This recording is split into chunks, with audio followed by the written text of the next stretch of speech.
Hello and welcome to Fight Night. It's another fantastic Tuesday. My name's F-Top. That's going to be Jamerson, and this is your Valorant destination. What's good, man? How you doing? Doing good. You know, we did collegiate last night, and now we're doing Fight Night, of course, proper, and I'm super excited. I love this format, by the way. Like, we made the change last week, and now we get to showcase a lot more teams, and so it's really great moving forward. If you are not up to date with what Jamerson's talking about, we've got basically a couple of teams coming out here. So if you win on Fight Night, you stay on the table, and then you play again next time around. And then who do you play against? You play against the winner of a best of three. So we got two best of threes coming at you. We have Big Frames versus Oxygen Supremacy coming off the top, and then they will go on to face the winner of last time around. So look at the Big Frames and Oxygen Supremacy. Should be an interesting game. We're going to Haven, and that's a nice look. One more time, Haven is where we generally see map 2. Bind we usually hit first, Split is usually banned out, and Ascent is our third map if we need it in general. But not all teams are built the same, and so Haven will be our first destination. Yeah, and like most teams, of course, this was Big Frames' pick. Oxygen are electing to start off on the defensive side, and understandable. Most of these maps, starting off defense is fine. I feel like maybe the only map where you want to start off like as an attacker is quite possibly Bind, just because of how dynamic it can play with the teleporters and how you can make those quick rotations. It's an interesting one to say the least. But Haven here, it has a lot to offer, and we're seeing a lot of changes in how Haven is being played. You know, generally, of course, we have ciphers being picked up very frequently, usually by both teams, and he's a very hard, or was a very hard anchor at C site, but now we're seeing him played very frequently over the A site.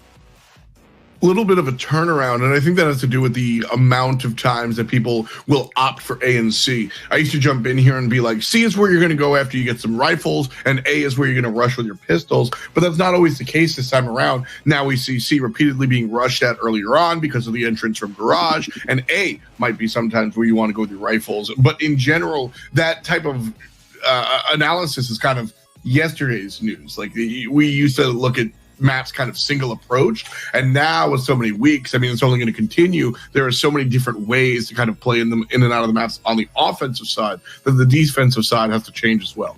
Yeah, now that the game is completely open, you know, we're seeing a lot more experimentation and a lot more different viewpoints coming in, affecting how people play the game. And so these are exciting times for Valorant, especially with because of like the recent news also from Riot Games, the Ignition series coming out for Valorant as well. So there's going to be a lot more competition in the future, a lot more interest in it, a lot more eyes on it, and that's going to continue to evolve the game.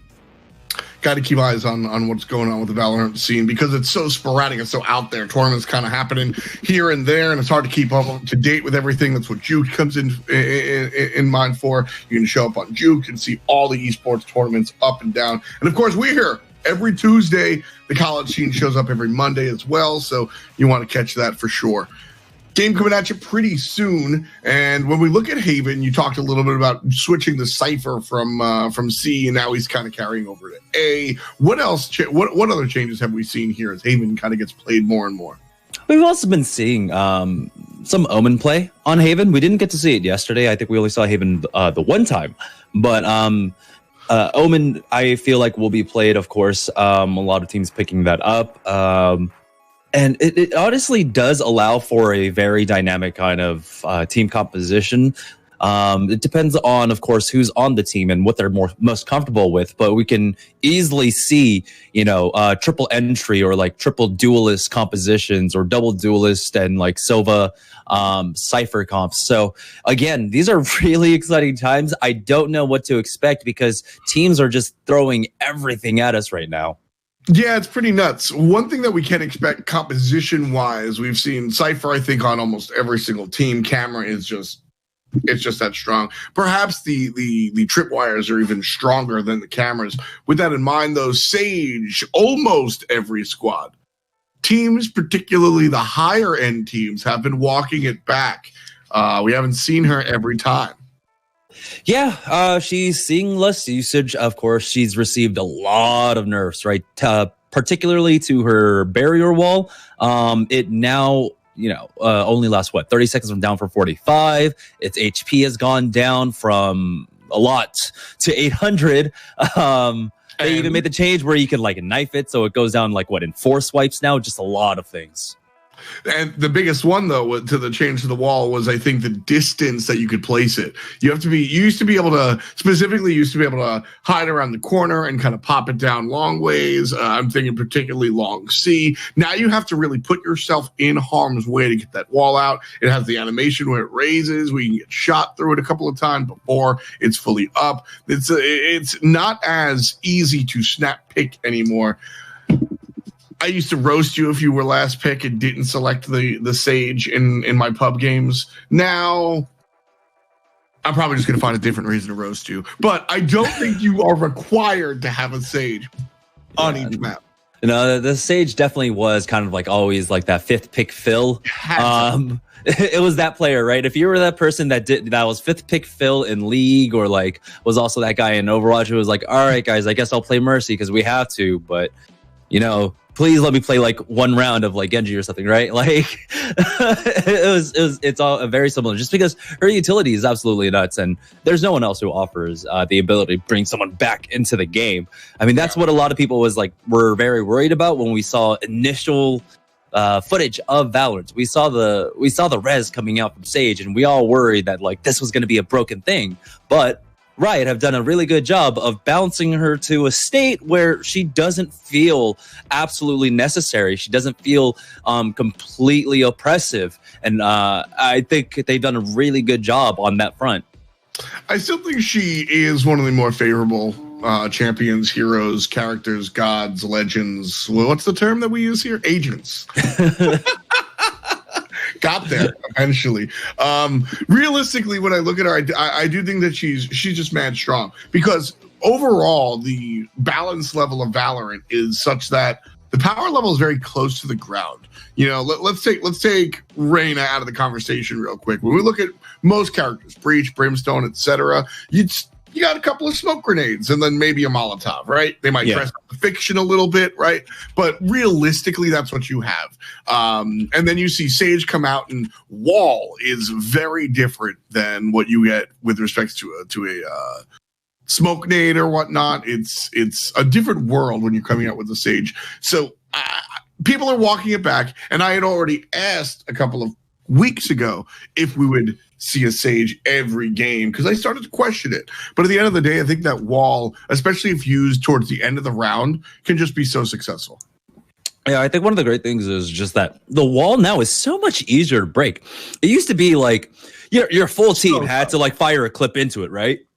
But now, like, one person with a proper weapon can either just like knife it or just basically use an entire clip by themselves to take it out, instead of having the entire team coming in. But here we go. We're into game. It's round number 1. It's the pistol round.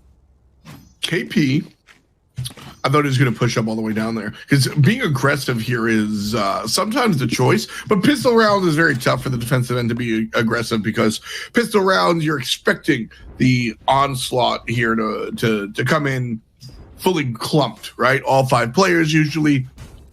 So the spike is going to be grouped up here on the right side of the map, eyeing down A site, but don't be surprised if they head towards B. Yeah, we'll see if they set up the tripwires for the A site defense. We didn't really talk about the compositions, and it's basically the same things. We got Reyna, we got Cypher, Brimstone, and Sage. The only difference is Oxygen Supremacy will be running the breach, so they'll have a little bit more utility and crowd control, while Big Frames are running the Sova.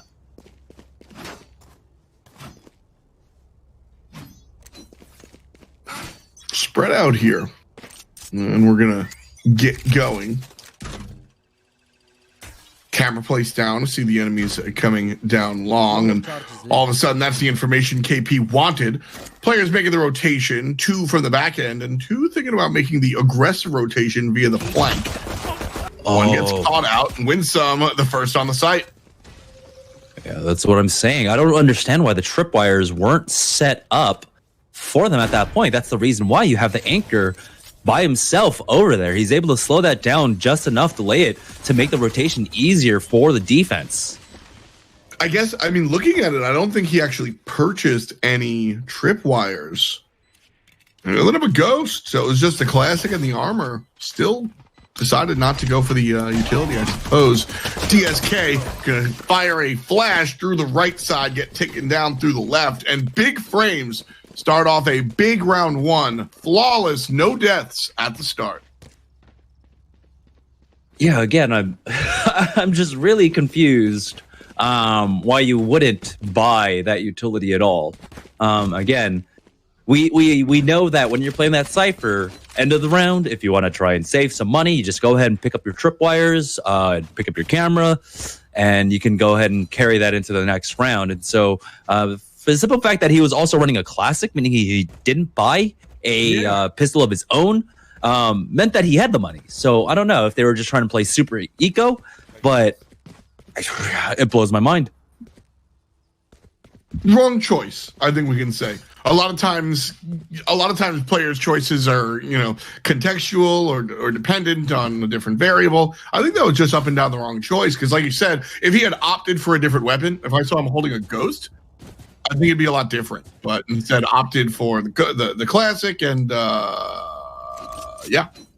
So Big Frames, they find themselves up one round to none, excuse me, and now look to be positioning around the left side of the map, looking for the C push, which was sniffed out last time around, but it didn't really matter. Yeah, we have 4-man over here. They're going to go ahead and recon drone in for them, and they've got positioning on 1 at the very least, as DSK is having difficulty taking out the owl drone. Flash comes through, and there's 3 players that are all flashed. DSK successfully uses the utility. Winsome gets 2, and Nerfed takes down Inox. 2 players standing, making the rotation. Sage is closer. Cypher trailing behind. And Winsome's going to grab the 3rd of the round. And the lonely Cypher trying to walk into the connector from B to C. CP2 is waiting here. Reyna will rush in with the teammate. And that's the shot. Oh. That's the kill. 4 in the round for Winsome, headshot included. And that was a nice little flick there at the end there, catching him mid-jump. But this is the important round. How much do Big Frames decide to invest into this? Do they try and carry over their SMGs? Nerfed along with Loner, still sitting on theirs. And so it looks like they will just go for the full eco. Or well, just save on their economy at this point. So Oxygen Supremacy, they do have an opportunity here. If they play the angles right, if they play their distances right, they try to have that advantage. But we have a big push coming up mid. Ooh, Opshot's gonna miss right quick. Now trying to line it up one more time. There's the wall. That's what I'm talking about. If that's a smoke, you fire the Opshot. We've seen that happen. You can't shoot through the wall. Information around the back line. Nobody going to be showing up. Slows a bound.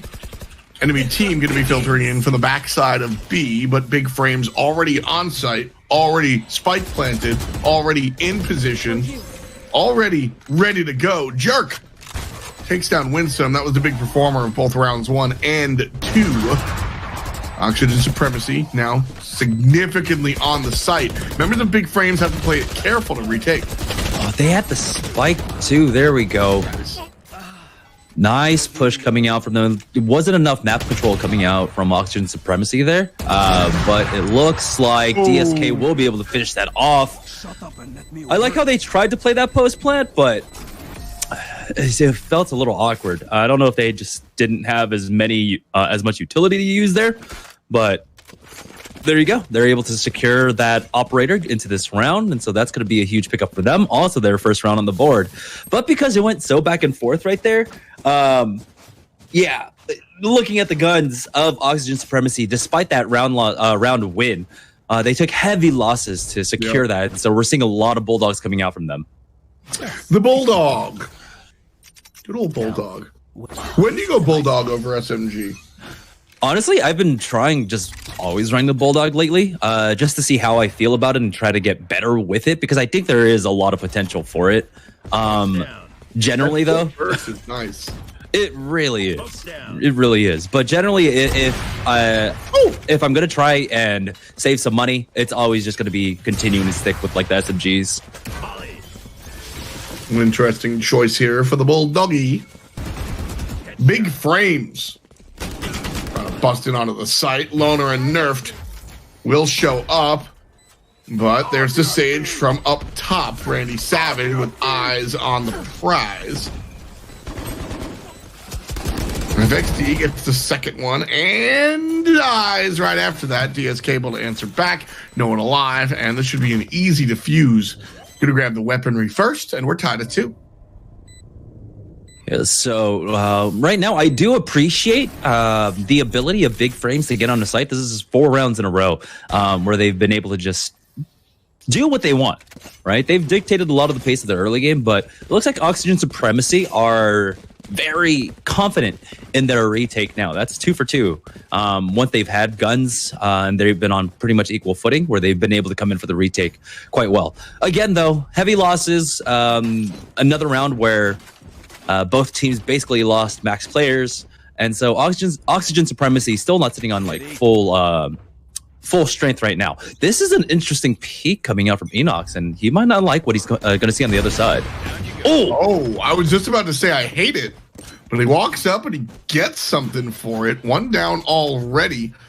So big frame is now with 4 players strong. Sova's going to pick up the spike here, and the spike will rotate over towards the C direction. 1 player in the corner, 1 player in back of sight, 1 player all the way back in between B and C. Trade out, and a second trade out. So now it's the 2-on-3, Oxygen Supremacy with the numbers advantage.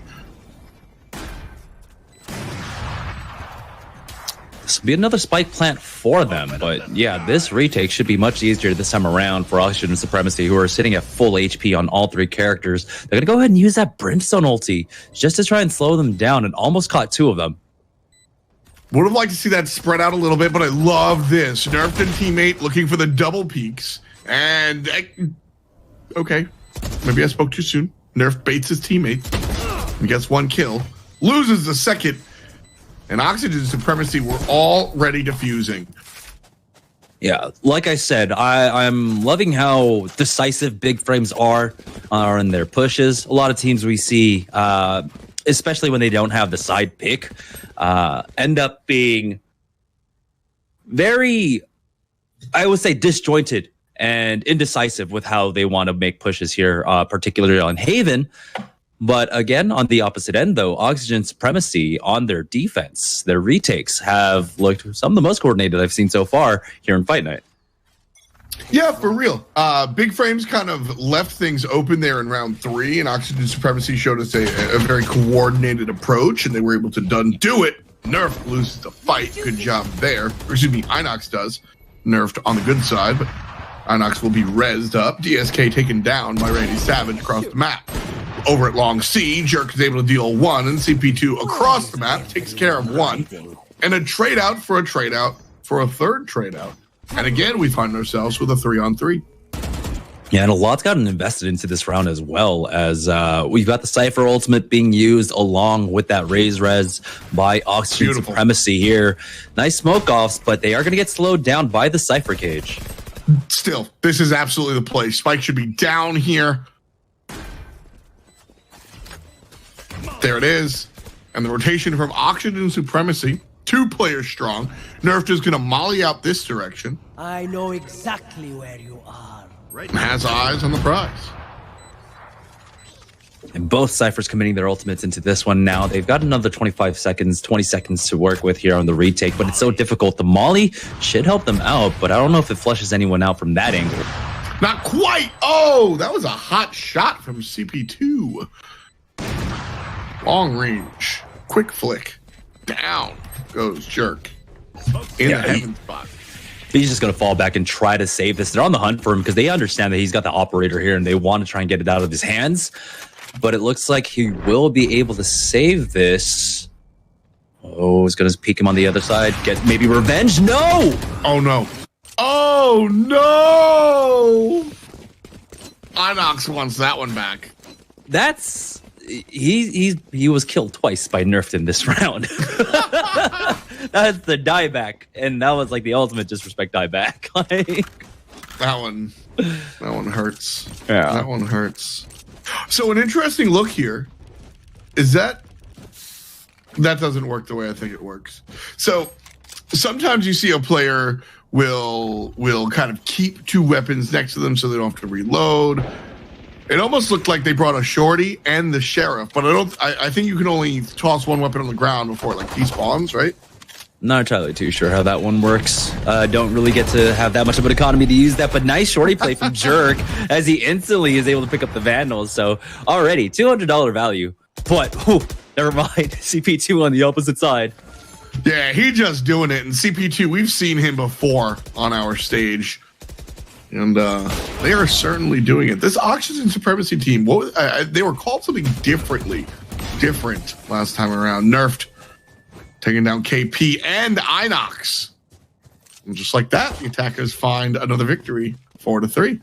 Yeah, that was almost a month ago. I wish I could remember the name right now, but Nerfed, Winsome, and Winsome, Randy Savage, and I believe CP2. CP2, yep. Yeah, we all saw it together. I remember Randy Savage, like the original. Macho Man? Yeah. I get you, brother. That's my best impression of Randy Savage. Yes, brother. Okay. Here, I can do impressions too. This is my impression of Mario from Mario and Luigi. Ready? Yeah. It's me, Mario. Hey, nice. I felt like I could tell that was the later years, right? That was Mario Galaxy. Mario Sunshine trying to clean up the streets. Randy Savage cleans up KP and then cleans up his teammate, helping win some up off the ground. 5 players strong. Big frames looking for Big A. Long flank coming out from Breach, Oxygen Supremacy side. So it's really a 5-on-2 here on the A site. Oh, nice slow orb there. If the shock dart had hit, that would have been huge to do some additional damage to Jerk, but this is not going to be a retake that Big Frames can get. If they could just play for lurk positions and maybe try to get exit frags, but they're not even in position to do that at this point. As we can see, the Breach is completely offside. He's all the way over at C. He's not even going to try approach that at all. So these are, yeah. These are some really good rounds for Big Frames now. They've it looks like their executions onto the site have just gotten cleaner, opening it up a lot with the entry frag there, nothing being answered back by Oxygen Supremacy. And so while we did have really big back and forth rounds in the first 4 or 5 rounds of this half, Big Frames now are being much more dominant so far in their pushes. Let's take a look at the economy here. All right, let's say for Oxygen Supremacy, I suppose is the right call because their team is relatively poor. It just, I mean, seeing that Breach just sit there, like again, I think it was the right call from DSK, but that's just every time you have a teammate with like listening to music in brackets in their name, that's what they're doing. They're like at the other bomb side by themselves. You're like, dude, they're at A. They're at A. 3, 4 at A, and the guy's like, yeah, man, listening to music. Saves the AK, or the Vandal, rather, and we'll continue on. CP2 again, starting it off with that operator. He has been such a difference maker once he got his hands on that operator. And so that was a huge pickup. That was like a round 5 pickup where they were able to get that into his hands. B site going to be stormed here. Oxygen Supremacy have a good defensive set in all honesty, but they just keep getting picked off by CP2. Winsome winning these rounds, 5 in total so far. Big Frames looking for the rotation over to A. They're going to do it quickly. Oxygen Supremacy going to be lagging behind just a little bit. Wall goes up to avoid the people in the back. Hint, there's nobody there.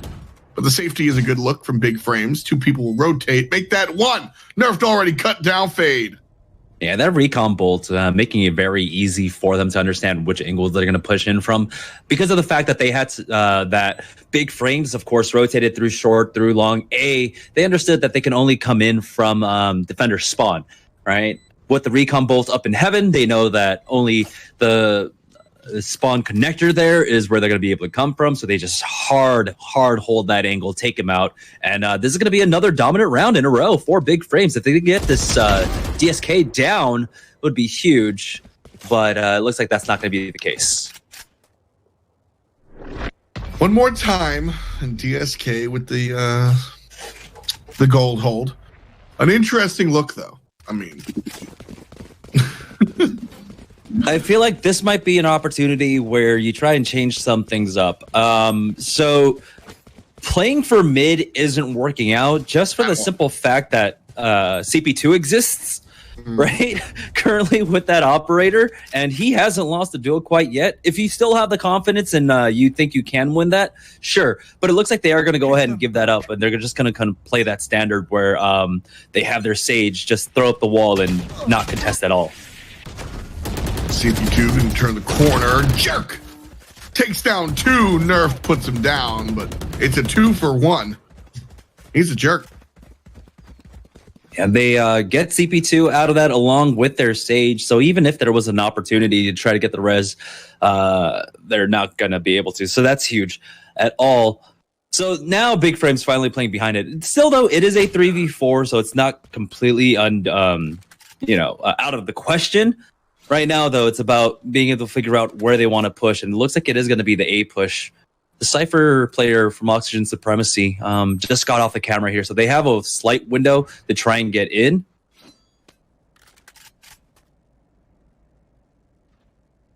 Not going to be from A long. Oh, this is huge.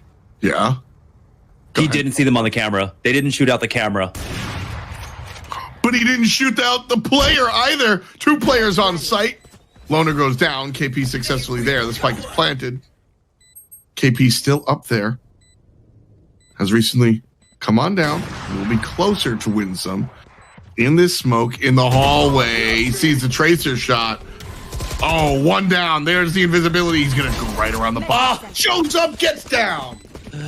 Nice usage of Empress there. Unfortunately, it just was not enough right now. And he's holding it for his ultimate. I feel like he could have held it like another second longer. If he's got this Molly lined up nice, it'll delay them even further. And no, it doesn't look like the Molly was. There it is. Oh, no. He stuck it and he got it. Nice. Okay. So close. The defenders win. So if that Molly landed 0.1 seconds earlier, yeah, Big Frames would still have the up. Man, that was just. He even got the location. I think he could have held on the orbital strike a second longer, right? Which would have made that defuse timer window a little bit tighter. But still, I think that was the best effort he could have really hoped for. Yeah, I don't know what else we could say about that. It was a 1v3 at that point, and he used everything. It's just the timing was so close. Good try there. Big Frames lead 6-4 as we jump into our 11th round of the contest. First to 13, of course. This is how it works. This is the best of 3. Winner from this goes on to play the winner from the last time on a Fight Night show. So we love to see that. Big Frames at the moment, I would say, have looked to be the stronger team. But I say that lightly. And I say that also acknowledging the fact of how coordinated Oxygen Supremacy look. And it'll be scary when they're on attack. Yeah, right now, both teams really displaying a high-level understanding, knowledge, and play of this game, right? Especially on this map. So Big Frames attacking has been great. Oxygen Supremacy's retakes have been great. So I am enjoying this match so far, and it's only the first half of the first map. CP2 looking for the player in garage. Won't find it. The slow walk through garage. There's Jerk. Gonna turn out the lights and take down Randy Savage. CP2 takes off the player in window. So a 1-for-1 exchange. Lights go off at C, and Big Frames are on the site. Pop 1 for DSK. Pop 2 for DSK. A Jerk gets involved as well. And the lonely Sova, the only one alive, walked out of garage, now making the rotation towards B or A. Yeah, and that's the big strength, of course, of the utility, the flash, basically, mechanic, or the blind mechanic coming out from Reyna, and why so many people are picking her up. You know, she's a pretty good duelist, especially when you know, she's able to really utilize her Devour and her Dismiss, but it's that Leer. It's a huge blind that you can easily almost guarantee from specific angles. I was a little bit surprised that the garage connected there. She was able to survive and win out that fight. Just because she was almost caught out on timing, right? She had her Leer out ready to throw. She got peeked, tossed that out, and they didn't double peek her, and so she ended up winning that duel and was able to get out with the Dismiss. But because she survived that, she really was kind of the crux of the defense there on the C side. You know what to do.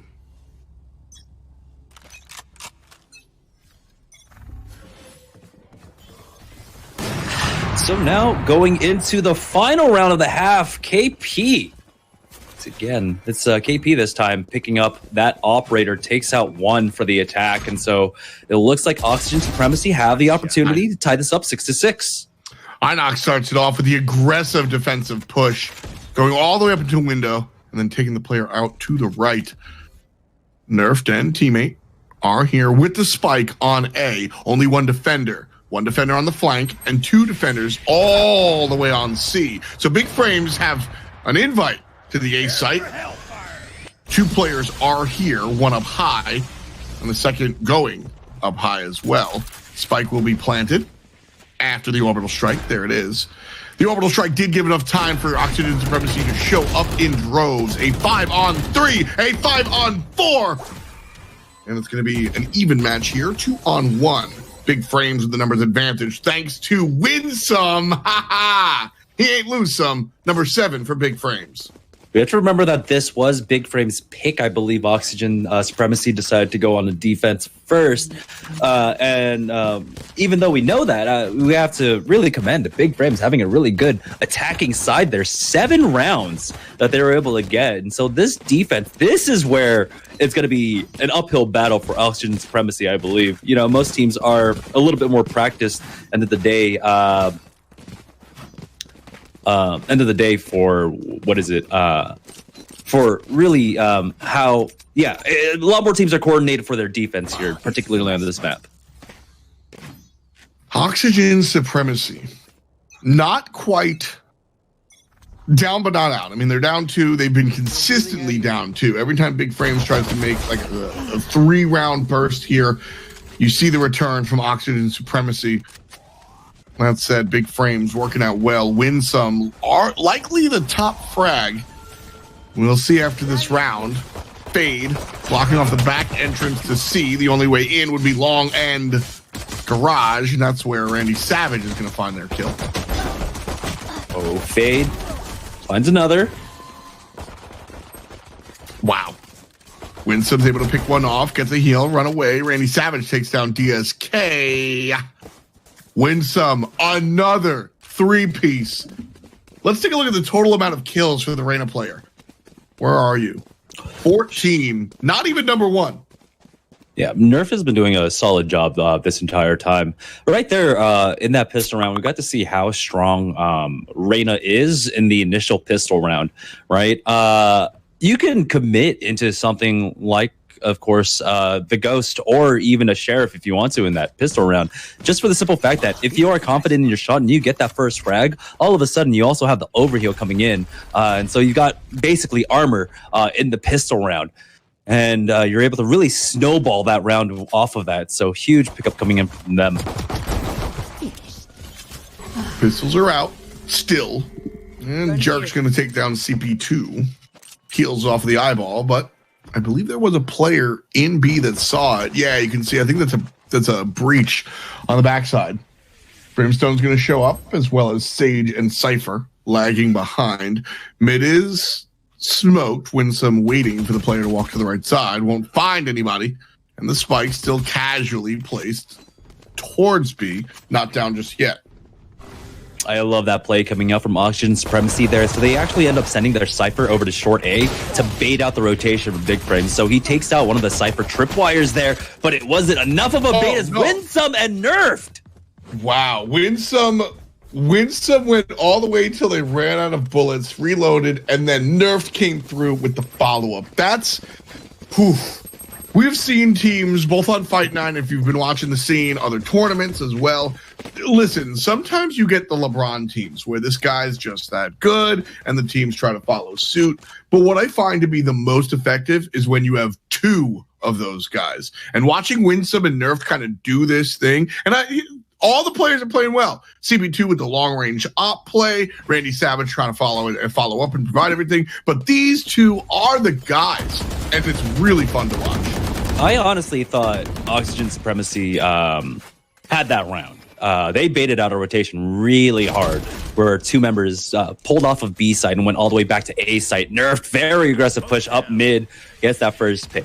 So they got the rotation, and I thought they were going to be able to get the post plant position on B. It just didn't happen. Big Frames came up huge in that round. Well, right now, CP2 trying to come up huge. Smoke will obfuscate his vision. Won't be able to find the player walking past double doors. Shouts to Dust 2. KP now trying to walk up onto the A site.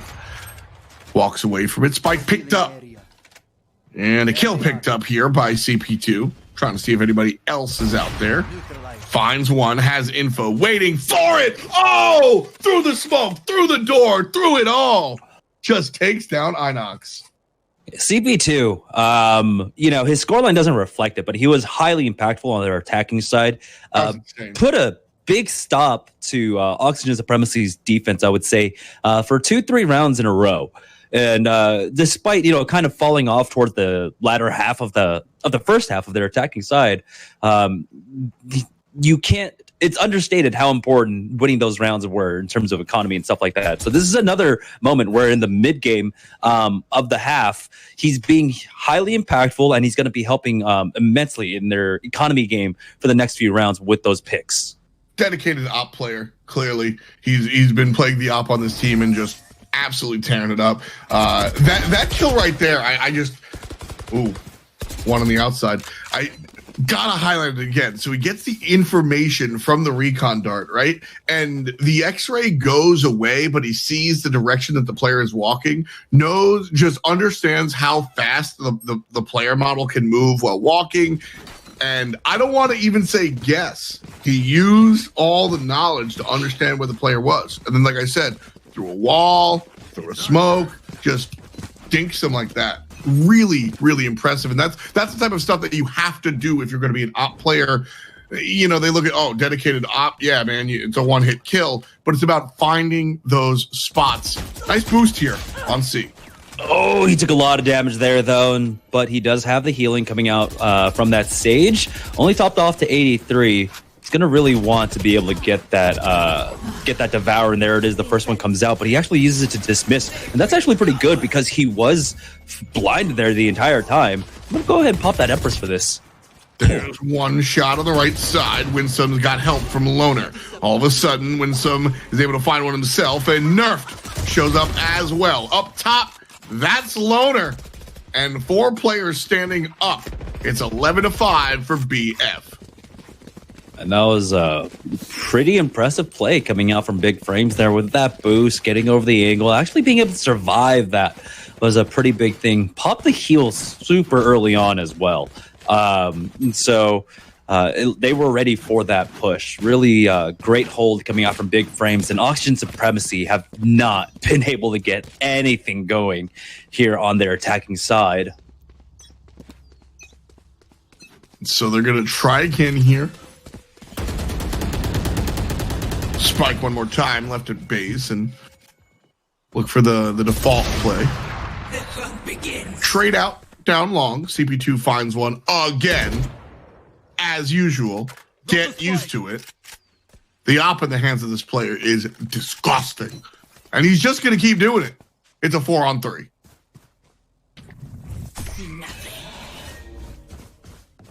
Free entry onto the B site here, but what they do have to worry about is that flank coming out right now. I love the patience. I love the patience. Winsome just sits and holds. Jerk goes out and finds him. That's the other side of the coin.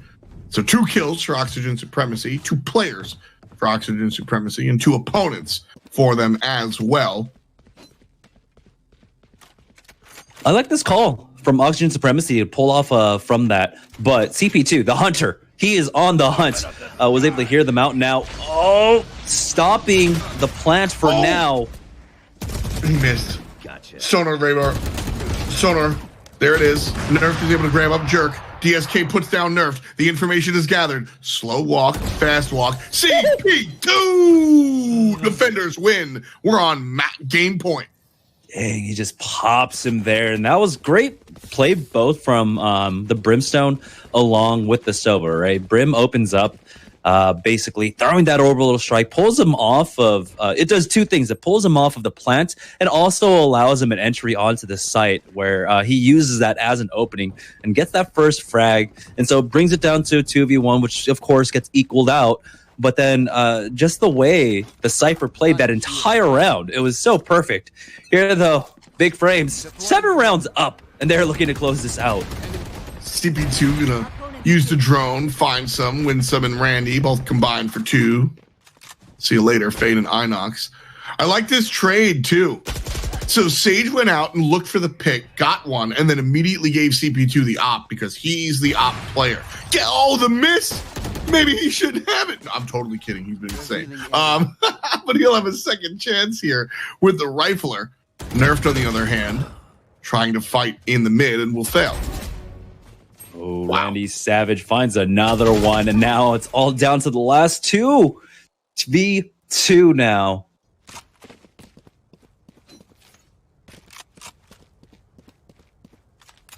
Players on A site. And the spike will go down. Big Frames here. What's their economy like? They're Gucci. They've run the last 5 rounds in a row. Yeah, so they should just go. They should just go in, right? I would. This is an opportunity to try and close this out, and it's 2v2, so I don't see why you wouldn't. So they're gonna go for it, but that's huge. Jerk doesn't actually go for the Devour there. And this would have made it a lot easier for him to finish out. CP2 has an opportunity, but he's not going to be able to finish it. Take a look. Jerk was at 21 HP. He was literally one shot. Rough. Oh, well. Oxygen Supremacy. Trail by 6, just saying. Big Frames, 1 away from taking us to a game 2. Everything they could want. Rifles, ops, etc. Randy Savage has just to buy 2 ops. Winsome gonna go for it. No hate on Winsome on the op, but they've been so successful on the assault rifle that trading it in here is a curious choice. But I mean, if you got it, you got it. Yeah, the op play CP2 changing up that angle, playing over at short A, forcing up that res early from Oxygen Supremacy. I found one of their own. I know it. B and C defenders making the rotation. Big Frames the ones to get these kills. In fact, they're going to get 3 in a row. Finally, the answer. 3 players standing in Big Frame jerseys make that 2, and now it's a wingman fight, 2-on-2. Fade shows up, gets the second kill of the round for themselves. All of a sudden, Fade shows up, and he's going to keep Oxygen Supremacy in this game 1.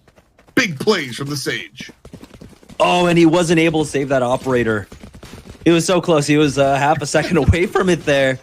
But now the economy is looking a little bit rougher for Big Frames. But they have just enough to scrap something by, it looks like. Or only 2 of the players are going to invest into this round right now. It's going to be Nerfed and Randy Savage there. So there is an opportunity for Oxygen Supremacy to get a few more rounds on the board. But again, Big Frames just sitting on the cusp of being able to finish out this round.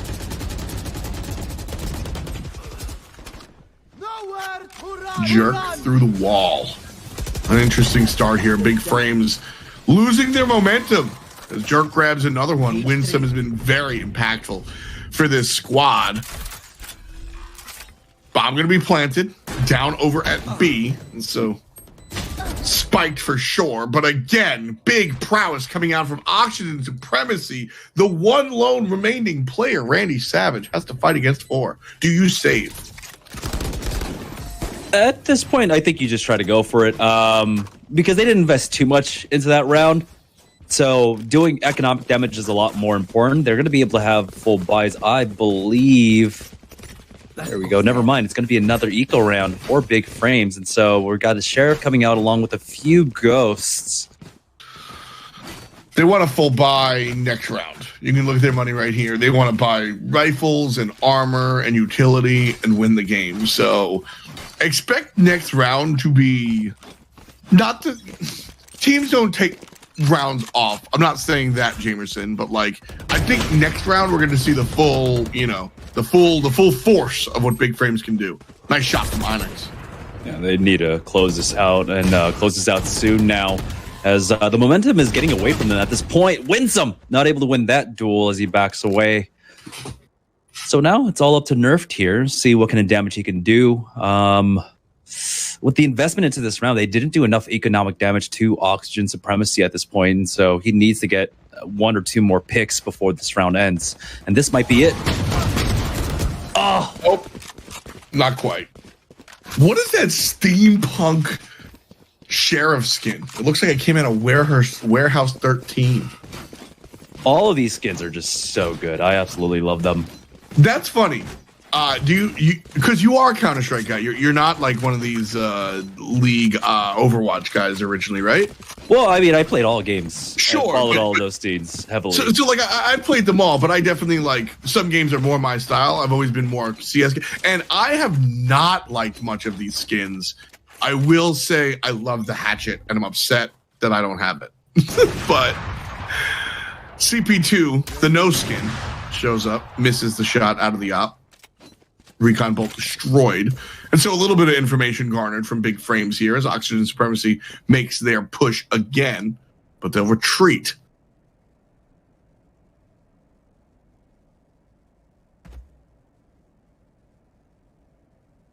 Very slow. Oxygen waiting. This is a full out wait.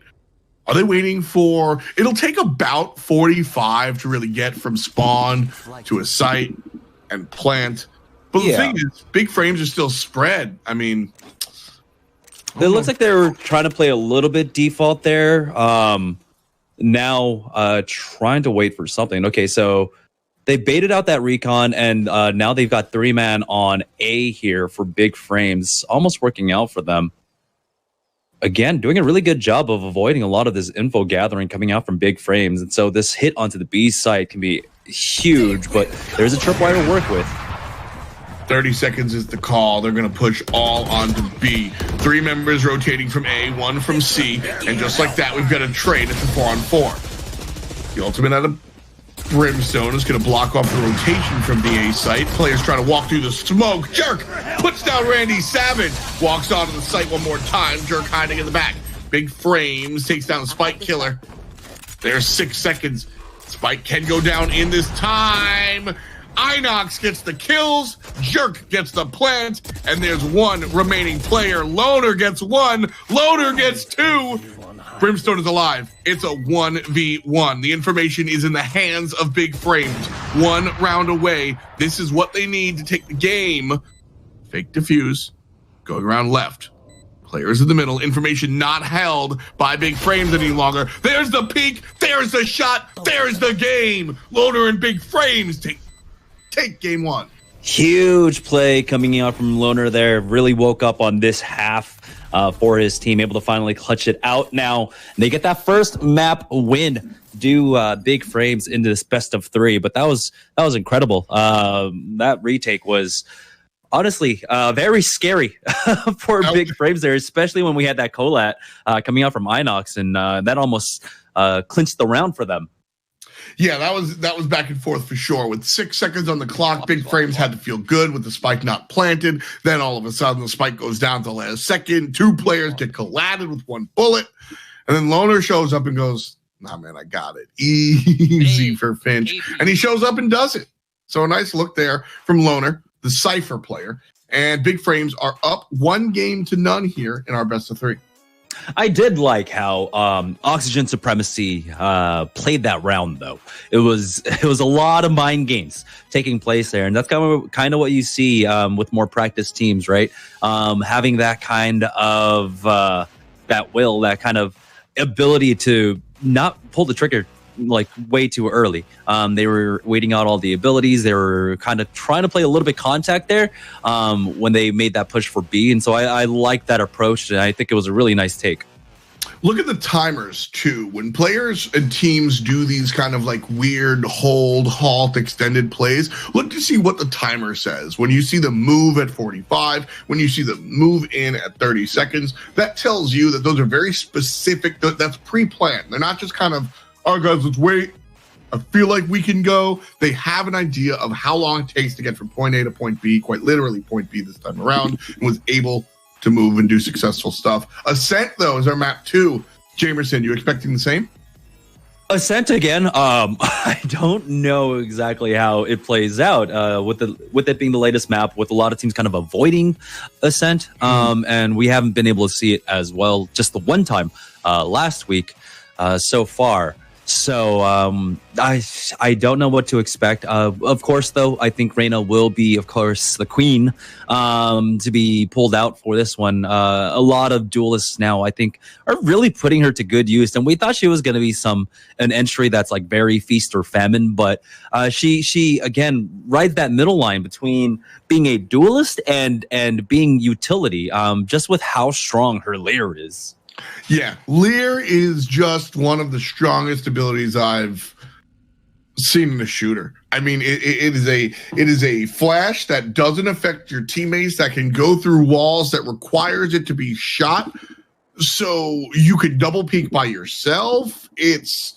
I think Reyna's the most powerful character in Valorant, and it's not close. I think Lear's that good. And I'm not even looking at the other abilities, but I mean, you're just adding, to say icing on the cake, I think is even putting it lightly.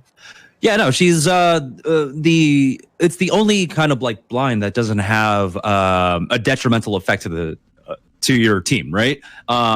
There's just hard counterplay on the opposite end, and that's how they kind of balanced it out. And so yeah, I agree. It is such an incredibly strong flash right now. The ability to instantly peek after basically blinding the opposing side is so strong. It's yeah, and again, I can't stress enough how important it is to have the secondary target. You know, you toss out the eyeball and you go, haha, we got you. And then the player, usually, like if you're flashed, you go, and then you hold down the button and maybe you hit something. When you get Reyna flashed, if you will, you go, I can take care of this. And you shoot the eyeball and they shoot you because they can see you. Yeah. It's so lopsided. It makes me real angry if you couldn't tell. Yeah, no, I kind of like it though. I honestly, like, with the strength of it, I like putting a little bit more power in duelist hands, because it's been more often, the majority of the power being kind of monopolized by the breaches, by the brimstones. So seeing more of these flashy agents come in and being able to be used is kind of refreshing in the Valorant scene. Sure. Okay. I think it is a perspective thing, because if you look at attack shooter, the number one thing I want to do is slow it down and get mad smokes, right? So brimstones and breaches, that's what is attractive. Those sort of tactical smokes, flashes, right? That's what you want to do. And all the characters like the Phoenixes and the Jets are the ones that you go, yes, in a casual environment, you want to frag out, you want to get a bunch of kills, go right ahead. But how do you translate those types of characters to a competitive setting? And I think Reyna, I guess, is the example of how you're able to do those flashy things, like you said, but still actually help out the squad, because I think that's what Lear does here. So Haven should be a different look. Yeah, and Ascent was trying to double check. Yeah, Ascent was Oxygen Supremacy's pick, and Big Frames are going to be starting off on the defensive end here. Again, I think, if you're not as practiced on a map, you just go ahead and play defense, and so this should start off well for them. We'll see. But the simple fact that Oxygen Supremacy picked this map and picked it for a second pick is fairly interesting, to say the least. Ahead of Bind and Split. Yeah. Ascent is, I think there's nothing wrong with Ascent. I like Ascent. The two spike points are very, very different. But I like this one. I think the reason we haven't seen teams really look for it is because it's newer. But it's got to become old at some point. A trade out here, and it looks like the top side's going to be the choice. 3 kills for the blue team, one-handed. And there's the 4th kill. Winsome on a tear here. And they're busted in. The 5th kill is good. And the defensive stop, the retake is strong. And blue team take the round. Yeah, and he's already got his Empress. That's absolutely insane. Winsome with a huge ace there. I thought when he dismissed backwards, instead of using that Devour, he was already down to about 40 HP or something like that. I thought that might have been, just GG for him, but he held a really nice angle over that smoke and picked off a lot there. So again, we're seeing the strength of the Reyna on the pistol round. She's just absolutely absurd. Now coming in with the Judge. Ooh, this is going to be interesting. This is going to be spicy. Yeah, it's going to be real spicy. So the Judge obviously suffers from not having long range, but nobody has any guns across the way, so it doesn't matter. The pistol will come out, and that's how you'll be able to handle those extended kind of contests. Up on Cat, we've got a trade out. And it's a 4-on-4 one more time. Mid seems to be a little bit where we're getting clogged up here. Good defense from the red team. Yeah, getting that first pick was absolutely crucial for them here now.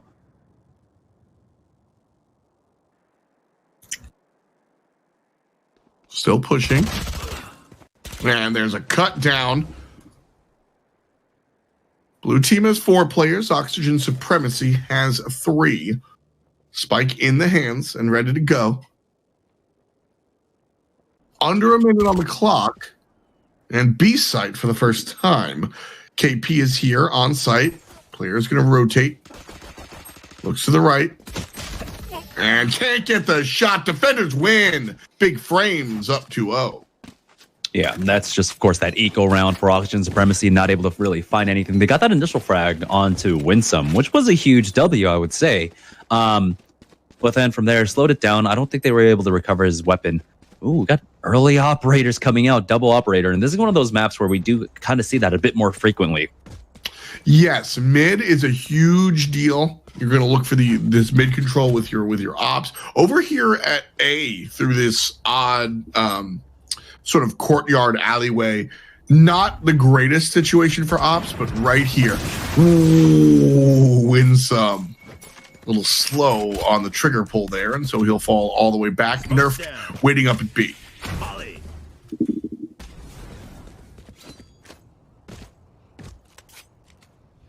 I like how they're kind of playing the buddy system there on the B site. Silva is ready, right, while he was lining up that molly to, if they had to go for a trade and peek him. But right now, as it looks like it might be an A push coming out from Oxygen Supremacy. They just had the door closed on them. Good shot from CP2. Get used to it. He did that all game 1. Sending out the drone to see whether if there was a player right over the wall. Won't be. Quickly switches out of it. That's something that I think you could look at CP2 and kind of learn. Yeah, he's hitting the op shots, absolutely. But how is he using the Sova? And he's using it very quickly, not droning all the way out. Just, is there somebody over the wall? Nope, sweet, go. Let me shoot the arrow. Is there somebody right there? Nope, sweet, go. Randy Savage finds KP, gets him down, sweet, go. And now it's a 2-on-5. I don't think Oxygen Supremacy likes those odds. Yeah, they've got 20 seconds to work with here, but they've got the Cypher on deck on the A site to try and slow them down. There we go. The trap comes up. They are onto the site, but the spike does not go down. They're not going to have time for it. Big frames closing this one out, or closing out this round. And again, Oxygen Supremacy are just having difficulty just gaining any kind of map control whatsoever. And this is odd. It was their pick. This is their pick of the map. Yeah. This is what big frames looked like in game number 1, and round 3 was when Oxygen Supremacy said no. They tied it up and they fought it back. They got about 6, and then it was another big run from big frames. This time around, Oxygen Supremacy not able to get in front of the train. So big frames, I mean, they're doing it. We'll see how long they can do it for. CP2. Ooh. Gets smoked out. Tosses the recon dart. And that's something you'll see from him as well. Using the recon dart to find bodies through the smoke. Gonna hide behind the wall and catches a couple people in the tunnel. Looks to be a B push. Oh, it was a B push until that happened to go down now in big frames again with just the solid defense here. And take a look. The flank is coming out through mid from big frames as well. Ooh, Jerk takes down Nerfed with the pistol. Tries to swift on through to the other side. Shuts the lights off on top. Fade waiting for the peek. It will come by way of CP2. Takes down Jerk long. There's the secondary. Winsome beats Fade. He was waiting, and it didn't matter. CP2 sniffs out DSK. And the third shot for CP2 is cute and clear. And the fourth round for Big Frames is just as cute. Yeah, they're only able to pick up one there. I like, of course, the fact that they spread around the ultimate orbs. And so that one's going to go over to CP2. He'll have his on the hunt. They've also got the Empress to work with in this round. And everything is just going so well for Big Frames so far.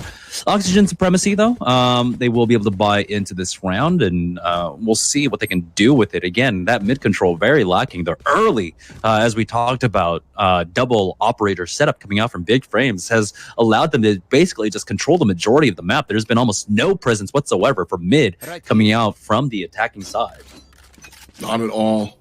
It's been real tough here. Nerf's going to play up front. Breach sends the nonsense out, but not too big of a deal. Everybody knows that Nerf is in this corner after he took down the Reyna, but there's DSK with the double nerfed. On the bad side, 2-4-1. And Oxygen Supremacy, finally, with some gall in their step, pushing towards B. Big Frames far away. They're going to be able to get the spike plant down. It's all about this post-plant position here as Inox picks up two.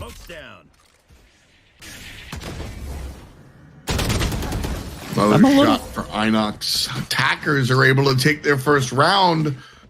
Break it down.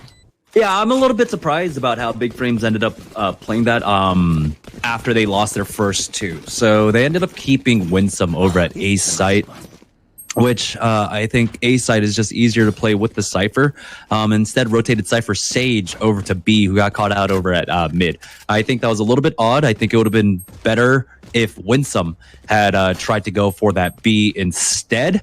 Ultimately, though, of course, they were down 2 players, so it was already going to be an uphill struggle, but small things like that could make a difference later on. Sova trying to clear out the hallway from B. Ooh, whole lot of players up there in B. That's an odd little peak, by the way. You can boost all the way through that window. And so CP2, beautifully placed recon dart, gets all the information he needs. Everybody's stuck up in that one. Yeah, another brim smoke going down. It's going to delay this as it looks like they're going to full commit onto it. CP2 does back off, which is a little strange, but he does have the brim to hold it down. So Nerfed is right here. Another smoke going down. Just rotating those smokes. He knows how long they last and how long he can hang out for. About 40 seconds on the clock. Smoke's gone, so here comes the molly. And the players are going to make their move, thinking that the smokes are gone. They're going to run right on through the fire. CP2 looking for vision. And Oxygen Supremacy already on the site. Nerfed is able to take care of one as well as win some. But Jerk answers back, and now he's pushed up. Jerk takes down 2. But Nerfed is there. And down goes OS 5-1 with a dozen under the belt. And a lot of these rounds, Oxygen Supremacy haven't been able to do much at all. Take a look. They've got 11 frags total over the course of 6 rounds. So they haven't been doing big economic damage whatsoever for against Big Frames. And so that's why we're seeing a decent bank being built up right now. If Big Frames wins this round without taking too many losses, they're pretty good for this half to just close it out. Again, similar to how they closed out the first half of Haven. I expect it. They finally have their victory, and Oxygen was able to do a lot with a little bit of momentum. The gunplay, though, maybe I say I won't expect it because they just don't have the weaponry here compared to Big Frames. Although Inox with the op might change things, but I'll be honest, I think this angle that he's taking is curious. Very close range for the op. Cut the wall off. I mean, this allows him to boost over if he wants to. Oh, that's a spike. Help.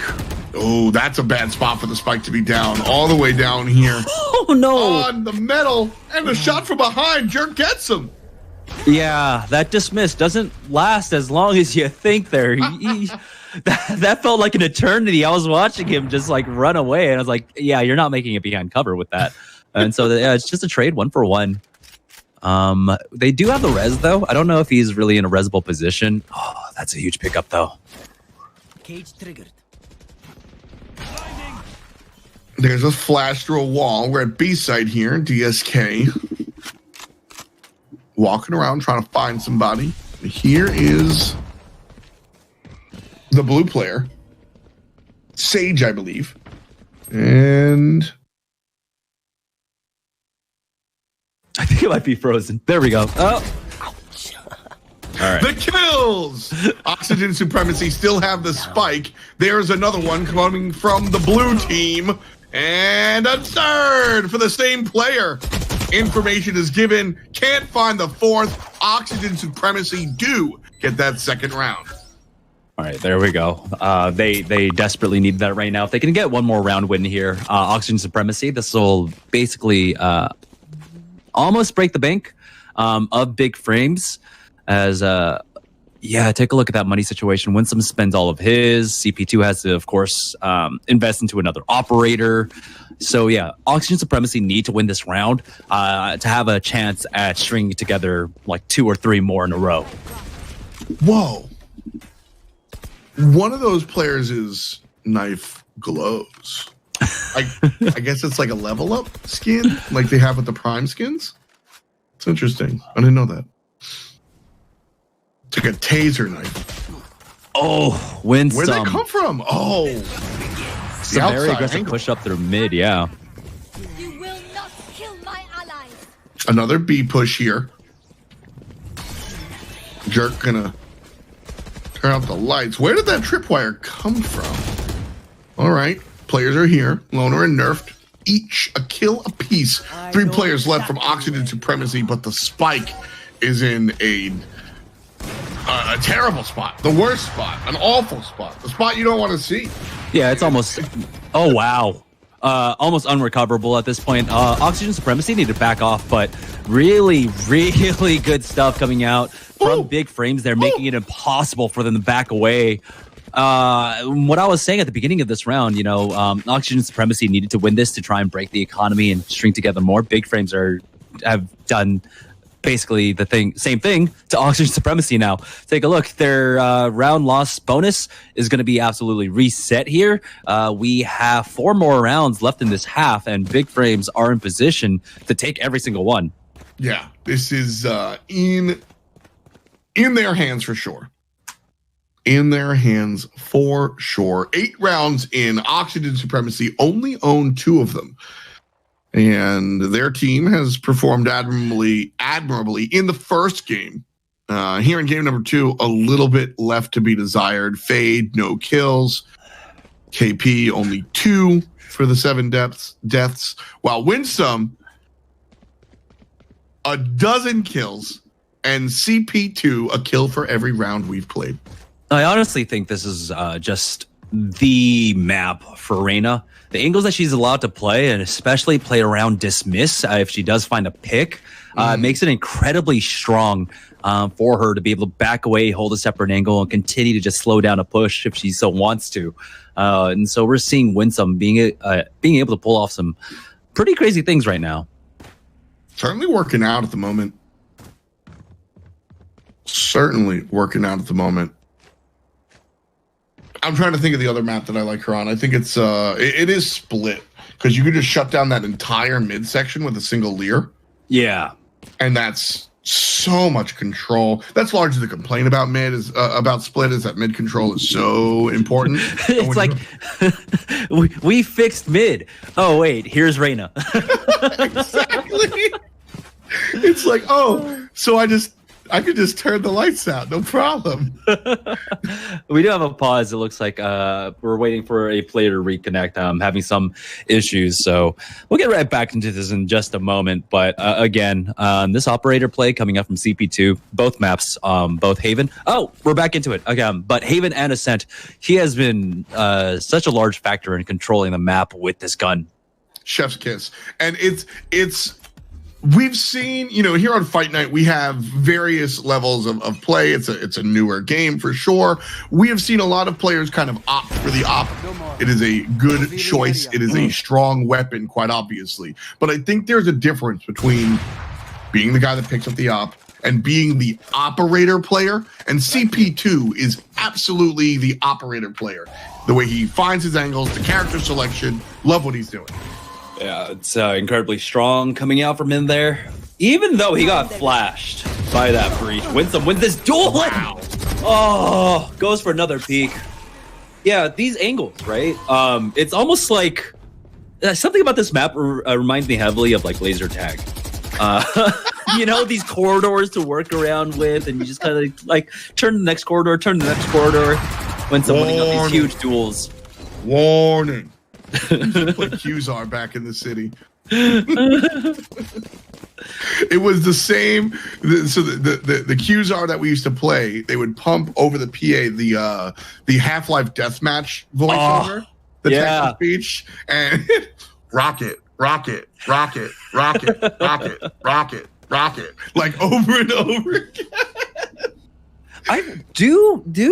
Do people do laser tag anymore? I feel like it's a dying industry. And I think the laser tag kids got edgier and played paintball, and then the paintball kids got even edgier and played airsoft. Yeah, airsoft nuts. Airsoft is nuts. I just watch those videos sometimes, and it's absolutely crazy the kind of technology they have. Airsoft is next level. And those guys that like have like the full on kit, right? So it's not just about having the airsoft rifle, but they've got the GoPros on them as well, to confirm their footage too. It's like, wow. it really is the next the in between.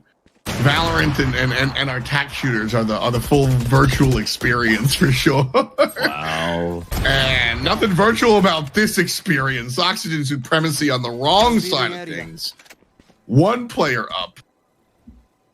I thought she was going to come around the corner, but not quite the case. The A rotation from the lone member of O2S. We have to remember that this is Oxygen Supremacy's map pick, and they have not been able to get anything going on the offensive side here. Been largely shut down, 8-2 in this half so far. And this is what I was talking about 2 rounds ago. Big Frames resetting their max round loss bonus. We're seeing the effects of that here as Oxygen Supremacy just have no economy to work with. These are the final 2 rounds. They're going to have one big buy for the final round of this half. Will it be enough? That's the question. We'll see. CP2 just line and wait. Nerf takes down Jerk. Jerk has been anecdotally one of the stronger performers, I think, on O2S. I'm sure when I look at the scoreboard, that won't be the case. But I've liked how Jerk has been playing. He's using the Reyna, being aggressive, and the few times I see Oxygen Supremacy making a good run, it has a lot to do with what Jerk's doing. Yeah.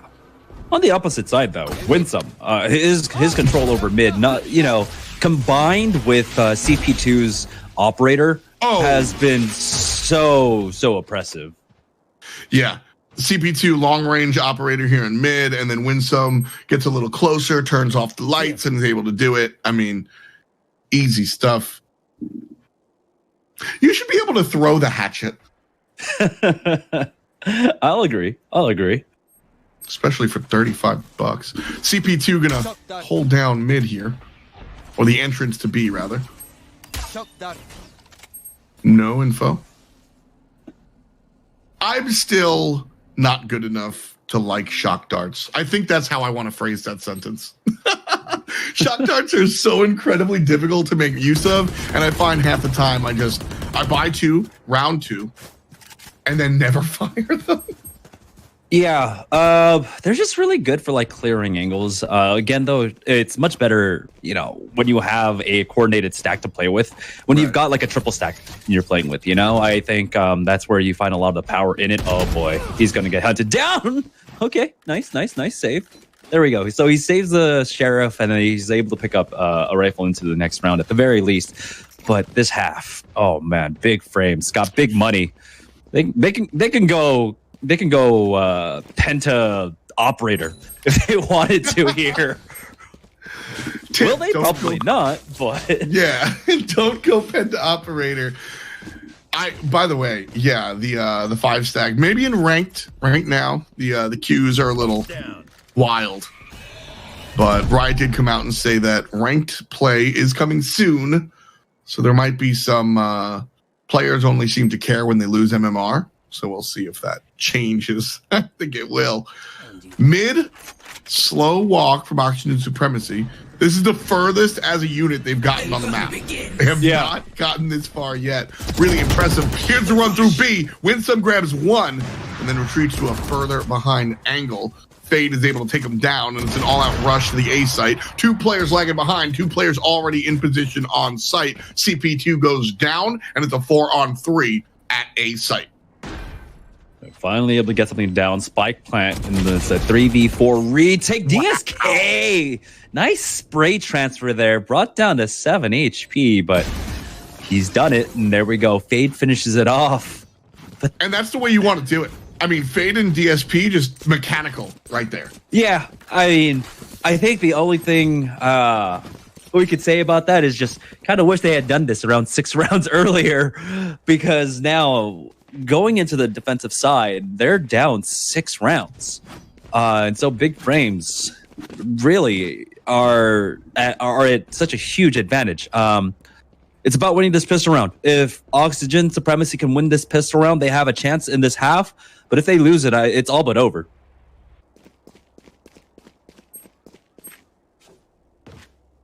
We'll see their approach here. As I am cautious about putting all my eggs in the O2S basket. I think that their mechanical prowess is there. Crosshair placement from that last Fade kill was on the money. And the spray transfer there from DSP, beautiful. But the coordination of the squad, I just haven't seen. And that's the type of stuff that gets you game wins instead of round wins, right? So yeah. I need to see more of that. And I'm nervous for O2S. I like this brand too, so I'd like to see the org do well. Big frames though. Have big ideas of what they want to do on Fight Night. They found my wire. Yeah, it was an odd way to play attack. They try to play a lot of a contact. Right here, we have Oxygen Supremacy being able to shut down this first attack. Oh, that shot. KP right over the box. Oxygen Supremacy still 4 strong, and just the 1. Loner living up to his namesake gets 1 before he trades out. But now it's a 9-4, and a pistol round does not make me pivot. It's the secondary round. If Oxygen Supremacy grab this second round, then all of a sudden we've got a ball game. Not just because it would be 9-4, but because of the economy and the weaponry that they have. So they're going to buy up here for round 2. A scout and some bulldogs, a little bit of SMG action. I like this call to go for the big money plays. What do you think? They need to. They need to win every single round, and they can't try to play economic at all. And so I like that. Oh, Fade catches CP2 trying to go for that ult orb. That was a nice pickup there. And so this is going to be huge for Oxygen Supremacy. Again, they need to string together as many rounds as possible. Oh, all of a sudden. I've been where did this come from? Like I said, they needed the momentum. The mechanical play is nuts. That also, though, listen, I ain't trying to take anything away from a team that's trying to come from behind. But going for that ult orb, even with the smokes, Not the play, CP2. Not the play. Yeah, I I would not have gone for that at all. But you know, at this point, it was their eco round, right? So they can either try to go for the trade or try to go for that ultimate orb. So I'm not against it. At this point, though, Oxygen Supremacy are going to be behind in terms of firepower. We got Vandals across the board for big frames now. That breach not able to get anything off that. Tried to go for a cheesy stun up, and he doesn't find anything that time around. What jerk? What the double flash goes over? Won't find it, but KP and Inox do. It's a 2-for-2 exchange. Now 3 players, making 2 players standing. Everything going down in mid. CP2 from a distance like Bette Midler with the Vandal. And all of a sudden, Big Frames are in 10 rounds. They've got 2 more to go before they're 1 away from winning the match. That's a surprising buy coming out from Oxygen Supremacy there. Thank you. And so after just losing that last round, they're going to commit into an operator buy. So that's all their money spent. And that meant that 1 player has to play the Bulldog. So we'll see how good the operator controls this map for Oxygen. Hey, there we go. First pick for KP. That's a start. That is certainly how you want to start it off. The spike headed towards B, though. Frames walking. Much more successful on the offense, on the defensive side than the offensive side of this map was Big Frames, and so I'll try and turn that around here. Win some. I'm going to do it along with Loner.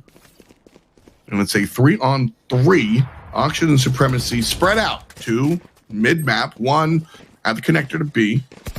Oh, he needs to check that angle. How did that happen? How did that happen? Didn't see him. Jerk gets 1. And we'll slide over to the B site. KP gets the second. And DSK gets the third. It's 10-6. Wow. Yeah, that push onto the B side didn't clear the left side as they made their entry. And Winsome just thought it was clear, right? If you're the first person onto the site, you need to be checking every single angle. There's no reason why that Reyna should have been there for free. Playing basically, yeah, this position right here, just, you know, tucked away in that corner. That should not have happened at all. Not quite. This should do. That goes there. Long range shot from KP going to be in mid. Anybody going to peek? Location revealed. And so he's forced to walk away.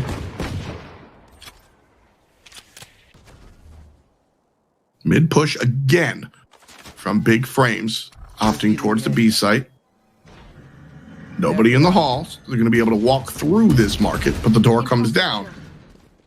Fade right before it falls. We'll get 1, and KP finds CP2. Continued slaying. 1 player up for Big Frames.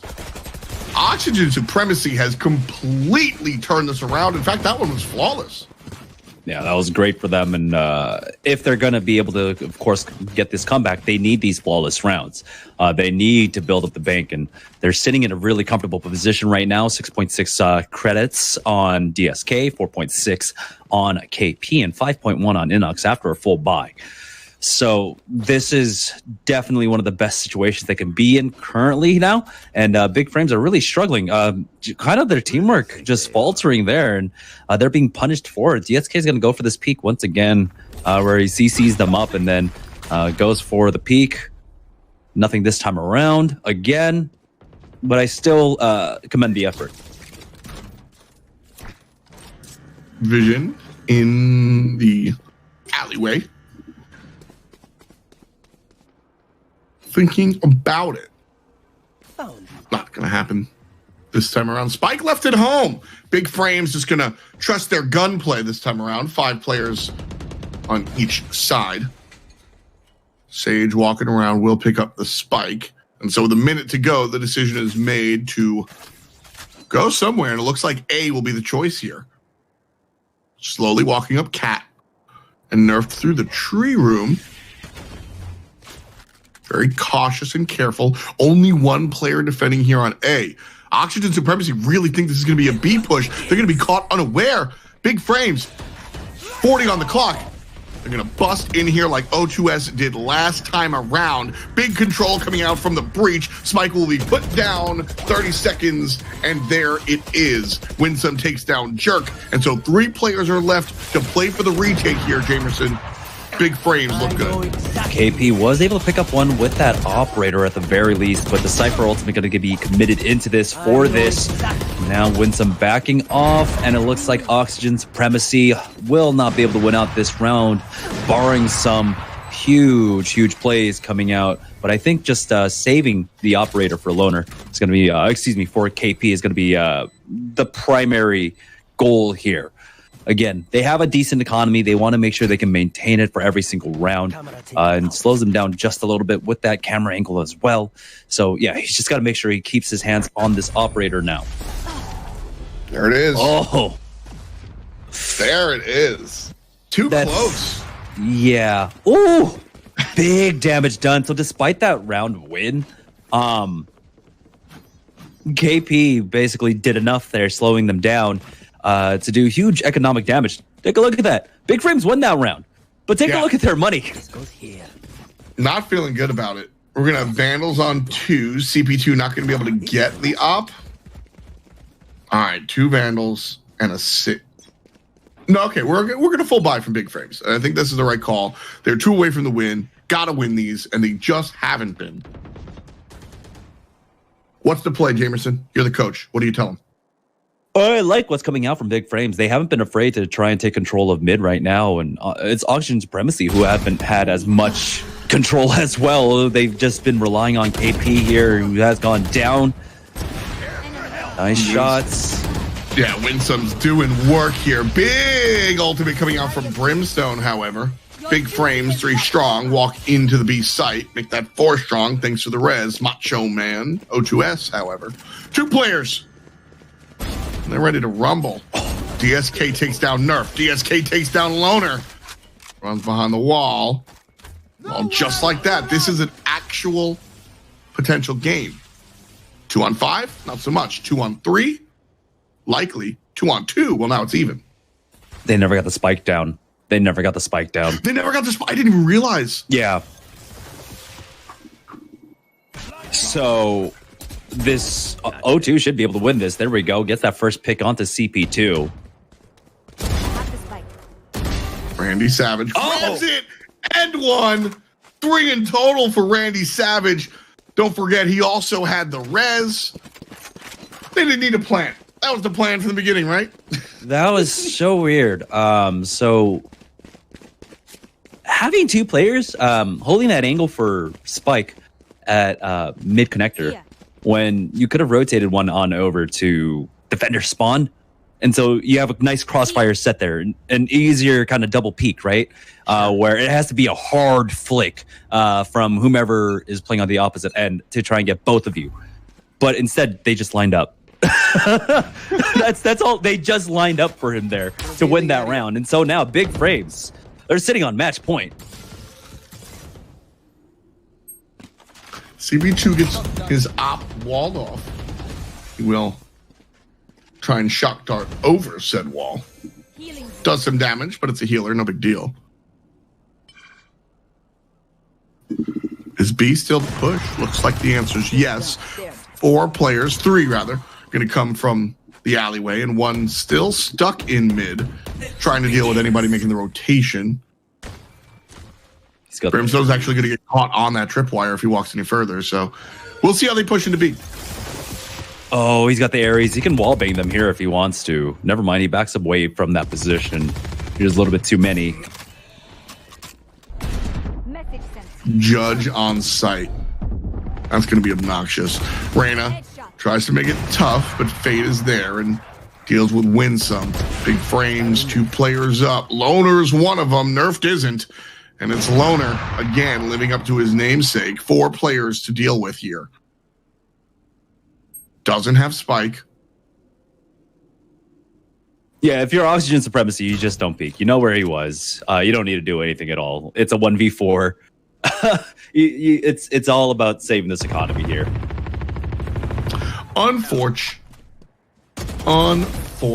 Oh, even more unfortunate. You can't lose that and give it to the opposition. Oh, no. Yeah, so it's going to be a double operator coming out for them, as KP is going to take one over to A site. Mid played by, I believe it's going to be Enox with the operator. So, yeah. The economy not looking great, and it came down to just a lot of mistakes. Remember when Big Frames took one of the rounds this half after the spike plant? 3 of them ended up going down, 2 of them to the spike, and then 1 on the exit. So their economy has suffered since then. They haven't been able to get as much going. Very, very rough to see. Big Frames. Big A push. 3 defenders on B, 1 in the middle, and the defenders are already making the rotation. KP from up high picks off 1 thanks to the big op. Randy Savage going to go down. 4 players still on offense. KP picks up CP2 thanks to the big op. 3 players still on offense. And Oxygen Supremacy clean as a whistle. Spike is down, but they're taking their time for the retake. Door comes down, shot through the door, won't find a kill. Winsome finally puts his team on the board for the round. Jerk with the double kill. And just like that, offense is down. Should be an easy defuse. Oxygen Supremacy, number 9.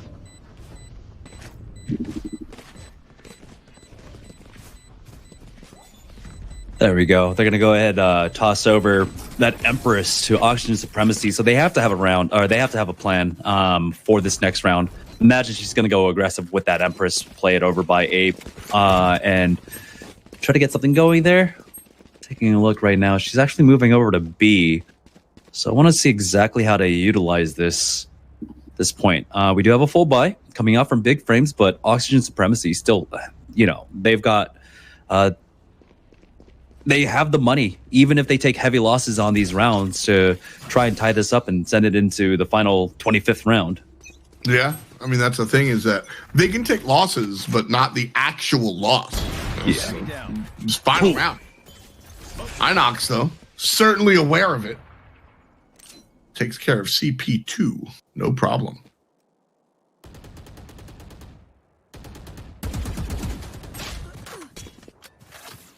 Winsome gets one through the smoke. 4 on 4 here after the mid battle. Wall is up. Winsome gonna span the ice wall. Break it. Sees Loner on the other side. That'll be Brimstone nonsense, and Loner's got to walk. KP, though, still has his op and finds Randy Savage's skull. Quick one from Nerf, and it's 3 on 3. Nerf now storming onto the site. Spike in Loner's hand. Spike in the ground at a site. Jerk. I'm watching here. There. Waiting. Pinging. Knows there's a player here. Waits for the teammate, and they will slow peek double. Into the corner. You're a jerk. I know.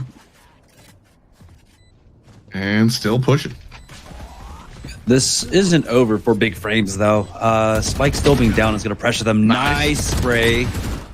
Nice. That's it. That's the game. Man, I'll be honest with you. Started rooting for Oxygen Supremacy towards the end.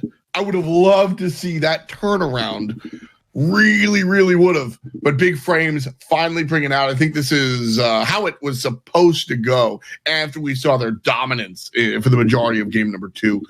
Big Frames will go on.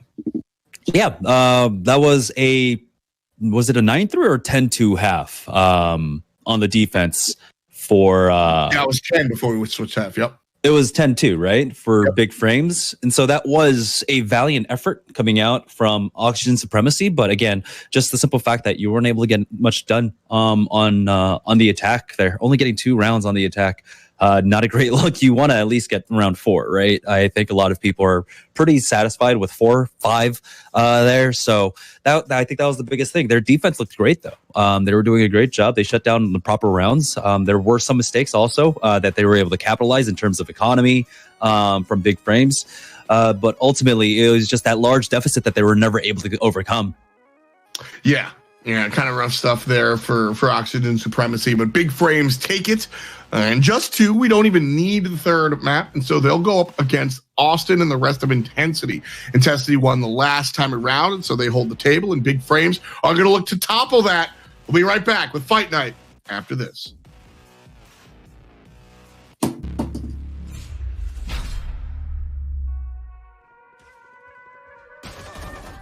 Sidearms provide players with the most weapon diversity in Valorant. With the weapon for all occasions, players will want to familiarize themselves with all of the choices. Today we'll be taking a look at the Shorty and the Frenzy. We'll tell you how they match up to each other, how to use them, and even when to buy them. With completely different firing methods, bullet spreads, magazine sizes, and damage output, both the Shorty and the Frenzy are in a class of their own when looking at available sidearms. The Shorty is a semi-automatic sawed-off shotgun with a large and unpredictable bullet spread, even when compared to its big brothers, the Bucky and Judge. The Frenzy, however, is a fully automatic machine pistol that follows similar patterns to SMGs and rifles, with its recoil climbing before leveling out, but this little guy works best in short 3 to 4 round bursts. Spraying an entire clip from the Frenzy may look cool, but you probably won't be rewarded for it. Like all of the other sidearms, neither of these weapons offer any kind of ADS or alternate firing method. What you see is what you get. Both weapons have varied magazine sizes. The Shorty has the smallest bullet count in the game with 12, with only 2 shells available at a time.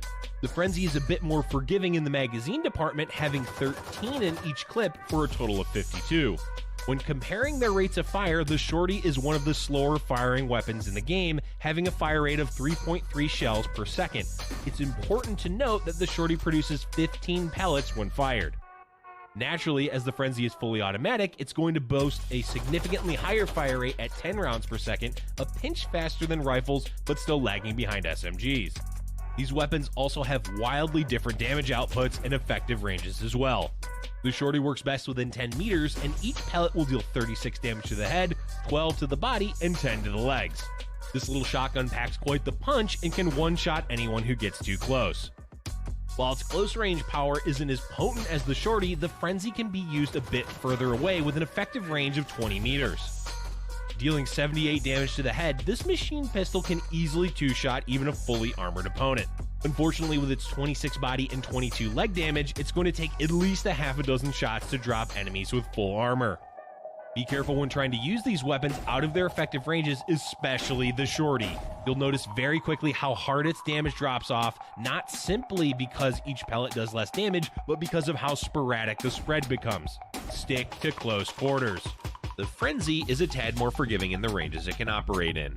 Its damage drop off beyond its golden zone of 20 meters isn't as harsh and can still secure kills, although it will require a bit more control when firing at these ranges. By now, we know these guns inside and out. But when should we expect to see them? The Shorty and Frenzy will run you 200 and 400 credits respectively, so there's no high economic commitment to pick them up. This makes them very valuable in both pistol and eco rounds. If your team is looking to play aggressive while spending as little money as possible, pick yourselves up either one of these sidearms. Once you get close enough, the Shorty will instantly kill even the most geared threats.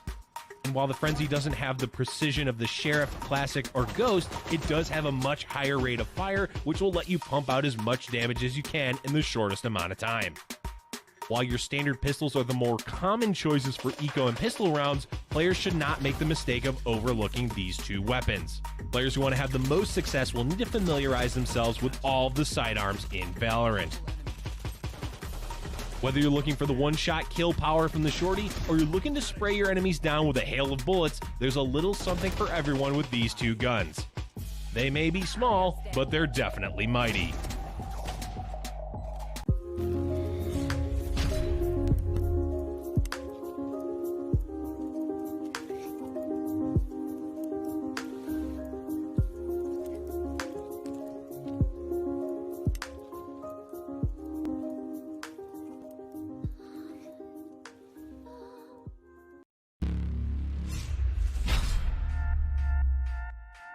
Today we'll be going over the defender side of Ascent by showing you the routes to the two sites, the basic callouts, the common spike plant locations, and the agents best suited for defending them. Let's get it. A site has way more open space than B site, which allows you to play from further angles. defenders will want to be familiar with the entryways into A site that attackers will surely fight for. These spots are A lobby, A main, mid cubby, and A link. Now let's take a deeper look into the A site. Starting out of defender side spawn, you'll be given 3 options. 1, you can head left towards A site. 2, go straight towards mid. Or 3, move to the right, which will take you to B site. Since we're starting with A site, let's head left. You'll immediately be given 2 paths that will lead you into A site, A stairs, and A garden. Heading up A stairs will lead you both to A rafters and A window. Defending from A window gives you a higher angle on attackers that may push through A link and A garden. Take notice out of the window here. It's breakable and will always absorb the first shot. Going back to A rafters will give you a higher angle of A site. Dropping down into A site, there are many boxes and angles you can use to defend. Some notable spots are the Radianite boxes in A site, underneath A rafters, or also known as Hell, and behind the generator to the right. Pushing forward and out of A site will take you into A line and A main. Take note of Ultimate Orb here, as this will be a contested area of the map. You will want to have a defender holding this location. If you go just past the Ultimate Orb, you'll look into A lobby with its deli and gelato shops. Be careful when peeking here, because the attacker spawn is just out and to the right. If this area is clear, you can flank into mid or attacker side spawn. Now let's turn around and go back into the A site and head left. You'll notice a doorway with a panel on the left hand side. You can interact with this switch that will allow you to open or close the door. The door can be broken by shooting it, and heading through this doorway will take you into A link. To your right will be A garden and A window. Continuing through A link will connect you to mid cubby. Be careful of this angle. Attackers will be right on the other side of the 2 walls. Another note, the panels can be broken in order to penetrate the walls. Having a player defending this area is crucial to keeping attackers from breaking into mid and possibly breaking through to A site. When retaking the A site, you want to look out for the spike to be planted in front of the Radianite boxes and near the generator. Attackers will look to play outside in A main, up top on A rafters, and below in Hell, so check these common spots when attempting to retake the site. When selecting agents for A site, Cypher's a no-brainer. His abilities can perform so well on Ascent, he can even be played at B. Cypher can position his camera to gain intel, while his trapwires and cyber cage are a pain for attackers trying to push in. Omen's also a solid choice at A site because of his Shroud Step and Dark Cover. Omen can use Shrouded Step to change positions, making attackers second guess where he might be defending from. Dark Cover allows him to hold defenders back by smoking off the entryways. Now that we got A site down, let's take a look at playing mid. Mid is definitely an area you want an agent to be holding. Due to Ascent being a smaller map, it means that players are going to be immediately fighting.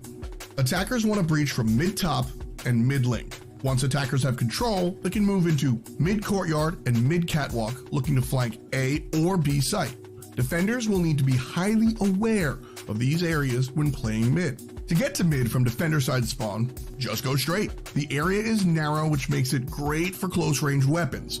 As soon as you round the corner, you'll have 3 options. You can tuck into the left cubby, known as mid pizza, go straight into mid bottom, or head right into mid market. If you head into mid market, this will connect you to B site. Before we head into B site, let's turn around and cover the rest of mid. Moving into mid bottom will give you a little more room to move around, but you need to be careful as attackers will be pushing into the mid courtyard. On the left side, you'll see mid catwalk, and then mid top. Attackers will spawn near mid top, so you'll want to be very cautious when peeking here. If you look to your right, you'll see mid link, which is also another area where attackers spawn, so tread lightly. Note, these walls can be shot through as soon as you break the barriers. If you continue through mid link, it will lead to B lobby or attacker side spawn. Mid can be difficult to hold because of how close the attackers spawn. Playing back into mid bottom or mid market is safer, but the angles get harder to hold.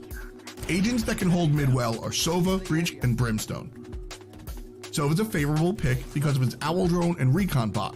These abilities allow him to safely gather crucial information at mid.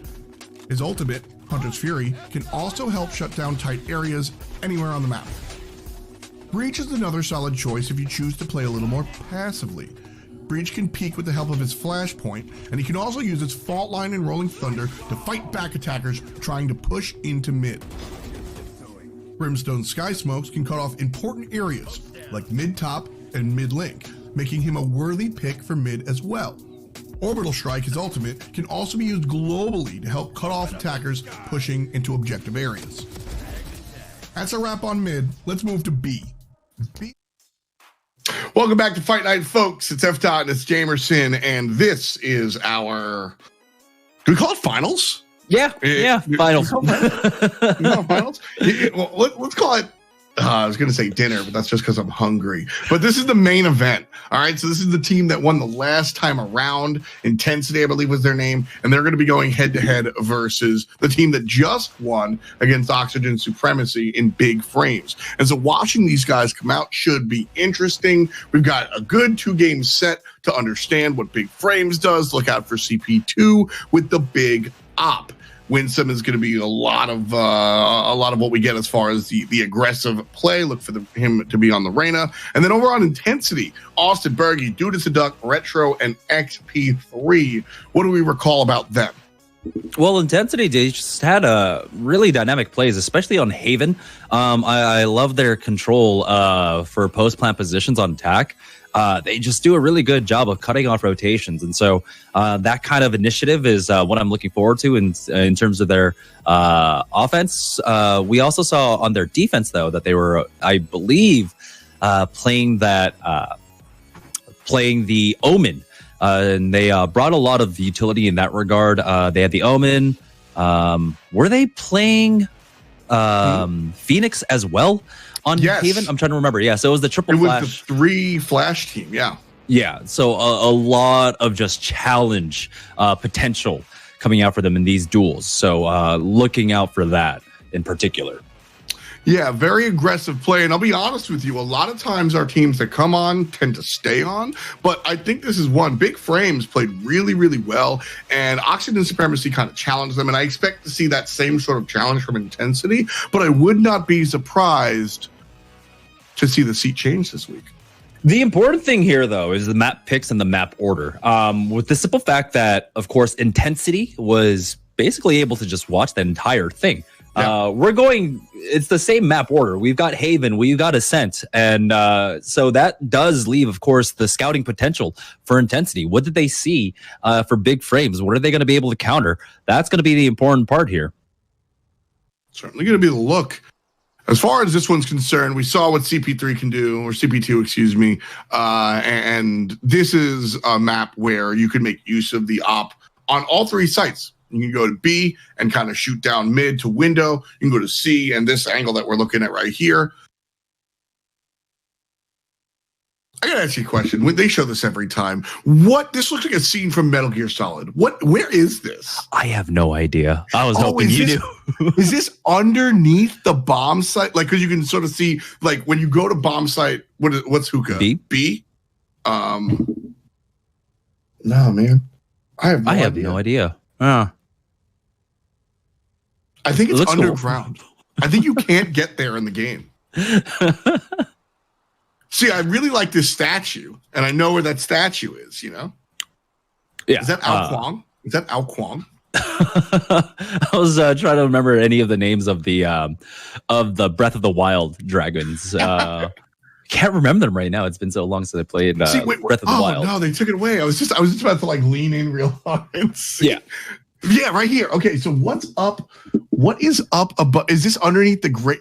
I'm pretty sure that's B. Yeah, that's underneath B. So that's an interesting angle. It is B.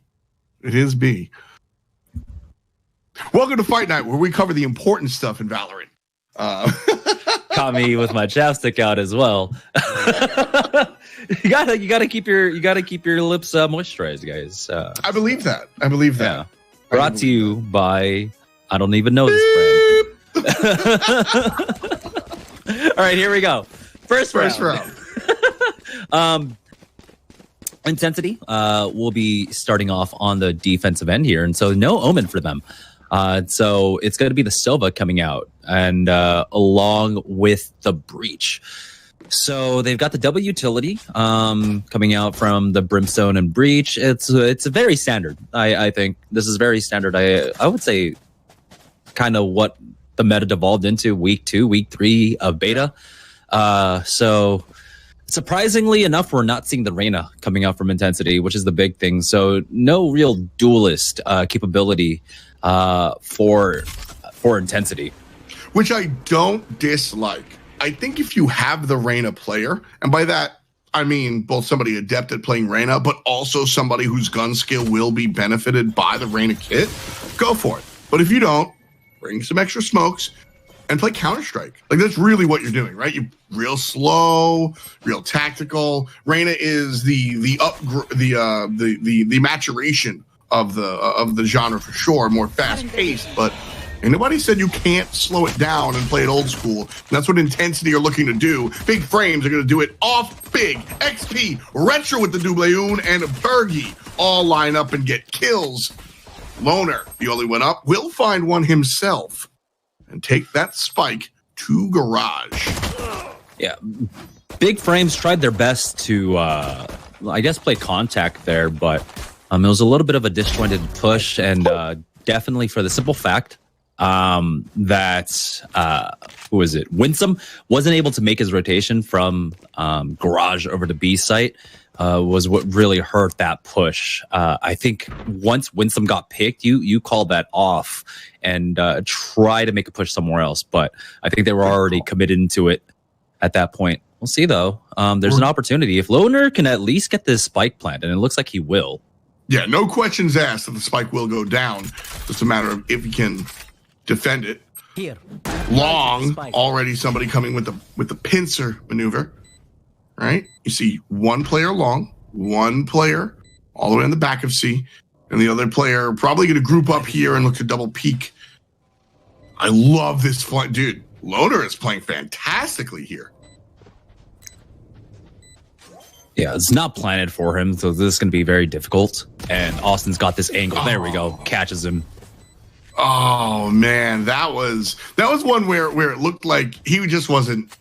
His eyes were elsewhere at that moment. It looked like he was all tabbed or something. Yeah. Yep. What an odd angle to be all tabbed. I do it all. He's just looking at chat, right? Like, yeah. Oh no, that one hurt because I really felt like that was well played. You mentioned that it wasn't really planted for him; it was planted for Long. Where should he have been? Understanding that he planted on the other side of the boxes, would it have been a better call for him to hide in that cubby? The problem with that was that I think he had a proper read that someone was coming from Long B. Wow, that's the strength of the Bulldog. The Bulldoggy.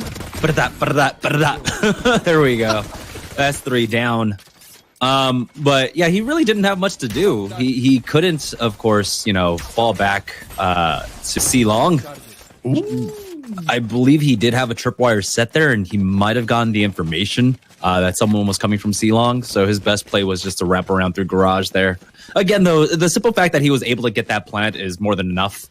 And so now coming into this next round, they've got the full buy coming out, and we can see why that plant was so important.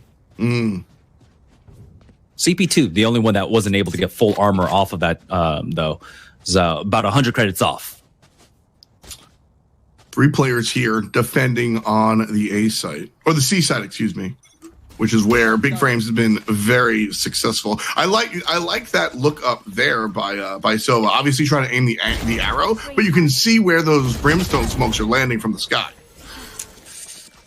Wow, huge hold coming out from Randy Savage there. As I think Intensity were really trying to bank off the fact that they wanted to have control over that ultimate orb. But very good discipline coming out from Randy Savage to play it a little bit more defensively there, and was able to hold that angle and pick up 2. B site, usually the most volatile of all the sites, is where we are hanging out. The Spike, on the other hand, making the move over to A. Sage, defender, all the way rotating from C. And Big Frames, cutely positioned on the site. Spike goes down, planted on the front side. Here's a wall to make sure that nobody's coming out through that angle. What do they call that, by the way? Is that main entrance or short? Just main. Word. I believe. Oh, Randy Savage, nice. Yeah, these two call-outs here, the one coming from the underground and the opposite side where that player was just looking, I always scramble for the call-out. Yeah, I think people just say CT. Yeah. Yeah. That's generally hard. Yeah, it really is. It's faster than saying attacker, right? Yeah. And that's more or less what a lot of this devolves down into. It's just quick comms and being able to relay information as quickly as possible. So I don't know if it's as much of a old habit or just better communication flow. CT, much faster than attacker. Yeah, exactly. I mean, that's why every map in every tac shooter that you play, because not only is quick communication important, fun fact, tactical canines need to have one syllable names like bear because of that reason, right? Wow. So you can communicate quickly, but also innate knowing. So every spot in every tac shooter, up high is heaven and below it is hell every single time. Generally, yeah. Like, and that's just you when somebody says they're in heaven, you look up. That's just what you do. And I love how seamlessly players have been able to kind of follow that flow as we push on to C. We're gonna go ahead and push up with that recon drone flash, though. Never mind. A full flash. Duck, though, coming from garage, will take down Winsome. And Intensity doing a good job of keeping players off of this C. Does find one in Cubby, but I don't think they're going to look to punish that because big frames in general are leaving the C area. Yeah, losing their stage there, though, is going to hurt them drastically. She did have a res to work with, and this would be a great round for them to pick up. Right now, it looks like we're just going to go and fall back to default, basically, for big frames here. So never mind. They're regrouped, and they're going to go ahead and push through. Again, love it. Garage. I love it. Playbook stuff. They've been playing real crafty. Real just sneaky beaky, like just playbook stuff, real confusing. They fake they don't even fake the retreat. They retreat and hit the same site with the alternative angle. The spike is planted, they're looking for the flank. Will not kill my allies. Yeah, and they're even going to go ahead and use that res into this.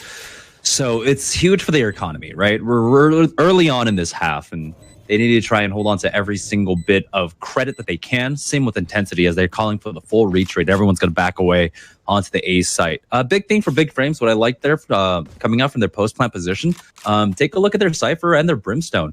They were in position for that. And so I like that, of course, with that map control, they played this basically just as standard as possible and to the playbook. Tied up at 2. Nice job there from Big Frames. And this is the Big Frames that I was referencing when I said that I think they really could do it. Just cohesive, coordinated, and in control. That was a very controlled round from Big Frames. They got deterred from the initial C push. And I think a lot of teams right there, they do one of two things that Big Frames did neither of. They either push in, kind of slam their head against the wall, and might even successfully brute force, or they retreat and go elsewhere. Big Frames do the retreat, they sit, and then they push the same site but through the alt angle. And I thought that was really clever. Cheeky push. Oh, Loner shuts him down. Austin's going to donate over that operator here. And there's a Cypher ult. It's going to give all the information, and A site is a little lonely. Big Frame's thinking about it. The operator is going to be grabbed up. It's 5-on-4. BF with the numbers advantage. And Big Frames use that Cypher ult, and now they kind of sit on it, which means that information is old and kind of rough. Is this okay to play it slow, or do you think once you get that info, you should run? It was just for that window. They wanted to see how many exactly were like close to A, if they could just go ahead and after that pick, just rush onto the site. And they didn't have that, right? So they're gonna go ahead and take their time. It's fine. They've got 40 seconds left on this round. Yeah. I did ask that in earnest, by the way. I think it sounded like I was leading, but earnestly curious about the choice. Bergie gets taken down. Nerf is going to trade it out. Still 4 players up for big frames. And the spike is planted. 2 on intensity, looking to retake. And it's going to be tough, to say the least. Yeah, they're walled off as well towards attacker side. Spawn and intensity are just going to go ahead and look to go for another save here. With these rounds going back and forth, I think a lot of the priority is going to be to try and save after these post plants. If it's such a drastic difference in numbers. Looking down C long. And that's going to be a save. You ever play World of Warcraft? I did not. I played like the free to 20 weekends when I was like 14 or 15. Well, here's the reason. So we were talking about like kind of the cute turns of phrase that come from game to game. That statue of a dragon on C long. There's a World of Warcraft boss that's a dragon named Sulong. Ah. I don't think that was intentional by Riot, but it's cute. Like the fact that op and op sound the same is 100% intentional, I think. Oh yeah, 100%. But I wouldn't put it behind them there. I mean, while it does of course fit the East Asian theme here, I wouldn't put it behind them. Push coming out through mid though from big frames. Oh, gunplay, nice stuff. Retro standing up tall here on the breach. Has to remove the tracking dart, spamming at the wall. There's help. And stuck in the corner is Loner.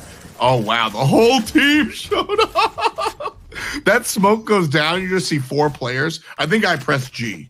Just my gun's on the floor. All right, dudes. Like, what are you gonna do to me? Tough stuff here. It's 3-3, I believe. That was just a really good round for Retro. He was in position to shut down that push through mid with the CCs. So having that breach in play really just split up the team, gave him, of course, the fire rate difference in terms of spray.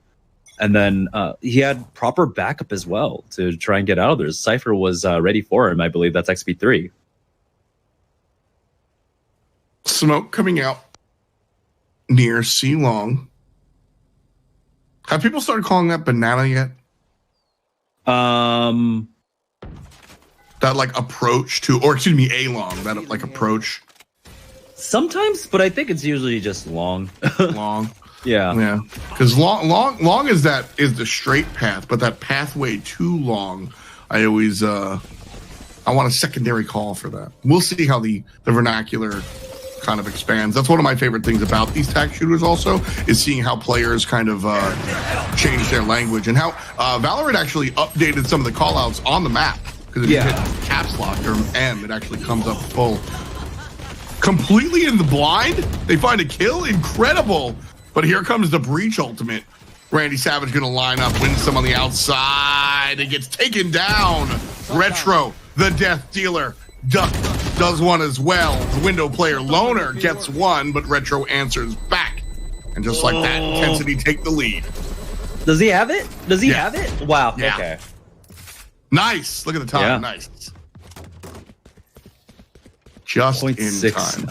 Nice. Yeah. Like so close. So close. Guns abound here for both squads. Big frames, do they change their approach? I'm not against what they're doing. Of course, trying to like, maintain and like gain control over mid. Trying to play defaults against intensity, I don't think is something that you actually quite do right now. I don't think they've been able to test their challenge ability as well, but there we go. That's a nice little cheeky way to get the Brimstone in. So he's over by short, but again, this is a Cypher on the A site. So he's already got a lot of control, and they're already playing 2-man over here. XP3 starts it off, finds one. That's going to be Winsome going down. Ooh, here comes help. The ultimate from Brimstone, or excuse me, Breach. Will mess up CP2, but really not that big of a deal. Yeah. As soon as I say, like, maybe default isn't the way to play here, they're just going to go ahead and play default and trade away 1-for-1. But this slows it down a lot. They're down to a minute now. They do have some information. They got 3 over here. And here's a Sova ult to claim down Fergie. CP2 able to find that one. But XP3 trades out across the map over at A site. Here comes the spike. And there goes the spike. XP3 one away from the ace. That was weird because XP3 just got that pick, right? He finds the man over at short. For neither person on site to be clearing that angle is odd. I don't know if that was just like a breakdown in communications, what happened there. So Big Frame's kind of dropping the ball on that one. And XP3 just completely shut them down. I love the chase. He does have the res. Yeah, but he was. But I guess like getting the pick is a lot more important at that point than, or getting the exit or the final frag there was a lot more important than getting the res. You're thinking way too smart. You just gotta smooth that brain out and realize he was chasing the ASIN. Like, take a look at the economy right now. It would have equalized it across the board for intensity. If he had brought back Bergie would be sitting closer to, closer to 4,000 there. And so you're not wrong. That would have helped them out in the last 5 rounds here. But think about how cool he would be if he had an ace. That is true. That is true. Think about the Twitter clips if he had an ace. We've been almost consistently getting an ace on like every map, I think, for the last few days so far. I don't know what's in the water right now, but we've been getting a lot of aces. XP's just could. Oh, I thought he had the transfer. Not going to happen, though. Onslaught through Garage. Pushed back just a little bit thanks to some window control. Lear going to do the work here on site. And Duck trying to shove out the arrows as much as possible. But it's a retreat and a reassessment from Big Frames. Yeah, one pushed up all the way top B. Going to challenge against Austin IRL on the other side soon. And Austin wins that one. Easy. Easy. Austin Caesar can't get it through the wall. She's not even going to have the opportunity to plant this as well. She's got to move if that's the game plan. She has 13 HP. If she can at least win this, there's an opportunity for her to bring this back. She just needs this pick onto Austin, but he's doing such a good job of just kiting back. He doesn't need to take challenge.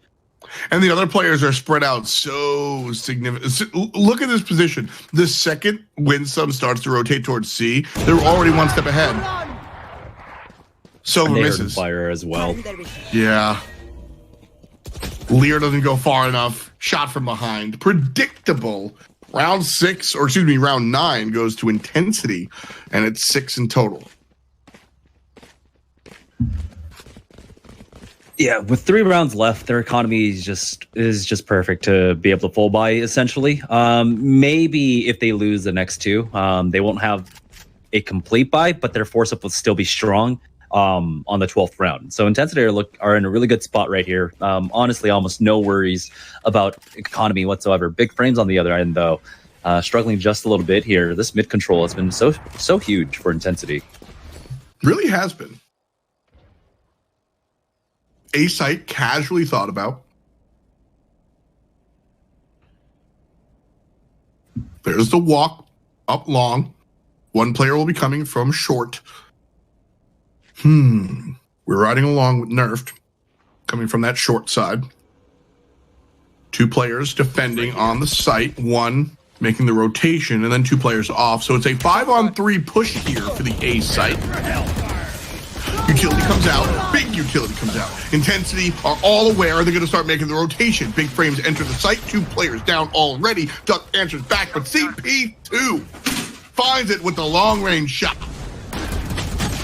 Just a very nice contact play coming out from Big Frames there. They just waited. waited out the time. They got all the way up to where they're ready to, of course, execute onto the site. So that was huge. From here, for intensity, from Duck in particular, I wouldn't be against him actually just going for the exafrags and trying to find anything. But it looks like he just wants to hold on to the operator. Their economy looked great before this, and I'm pretty sure even with operator buys, they can full buy the last couple rounds in a row. But I guess, hold on to that extra money there. Yeah, I mean, there's no reason not to. I guess the reason not to is to literally win the game. So, yeah, it definitely, like I said at the beginning, their 12th round, if they lose the next two in a row, looks a little bit like not as strong. But yeah, take a look at that money. They're fine to have like full bot, but double operator is going to be the name of the game. And I guess that was the play for them. Yeah, they wanted to make sure that comes up in droves. So here's something. If I'm newer to casting this scene, and if it's newer to me, it's probably newer to some people in the audience. Maybe I'm the only noob here. Can you talk to me a little bit about what it means to truly play for contact? So for like contact, of course, it's when you just save your utility until you see someone. And as soon as you see someone on the other side, that's when you just like blow everything, right? That's when you make your execute happen. You throw all your smokes, you throw all of your like flashes and stuff, and you execute onto this site. You don't give away any information. And that's why Intensity themselves, because they had no information, they were pushing up C long, they were pushing up mid, trying to figure it out. And Big Frames weren't giving away any kind of information because they were waiting until they saw someone to make something happen. I feel that, yeah. That makes a lot of sense. Normally, teams will, if they're not playing contact, they'll spread out their utility, kind of setting the table for their attack. Yeah, they'll fill out the map, right? They'll throw smoke here, see if they can get any utility out from the other team, stuff like that. But for Big Frames, I think that was the right play. Play contact, play for a heavy execute onto the A site. I liked it. Definitely. B site's going to be the push here. Wall and Reyna nonsense. Spike's planted early here in the round. And Intensity have all 5 players up looking for the retake. Retro with the op. Of course, there's 2 players with the op. And B site is not the favorite place I want to be with an op, to be honest with you. These are short-range exchanges. Yeah, it makes it extremely difficult here, though. They are on to the point, but they just lost XP3, and so that's a big loss to take in this round, in particular when there is reses for either, and it looks like Big Frame's not even really going to need it.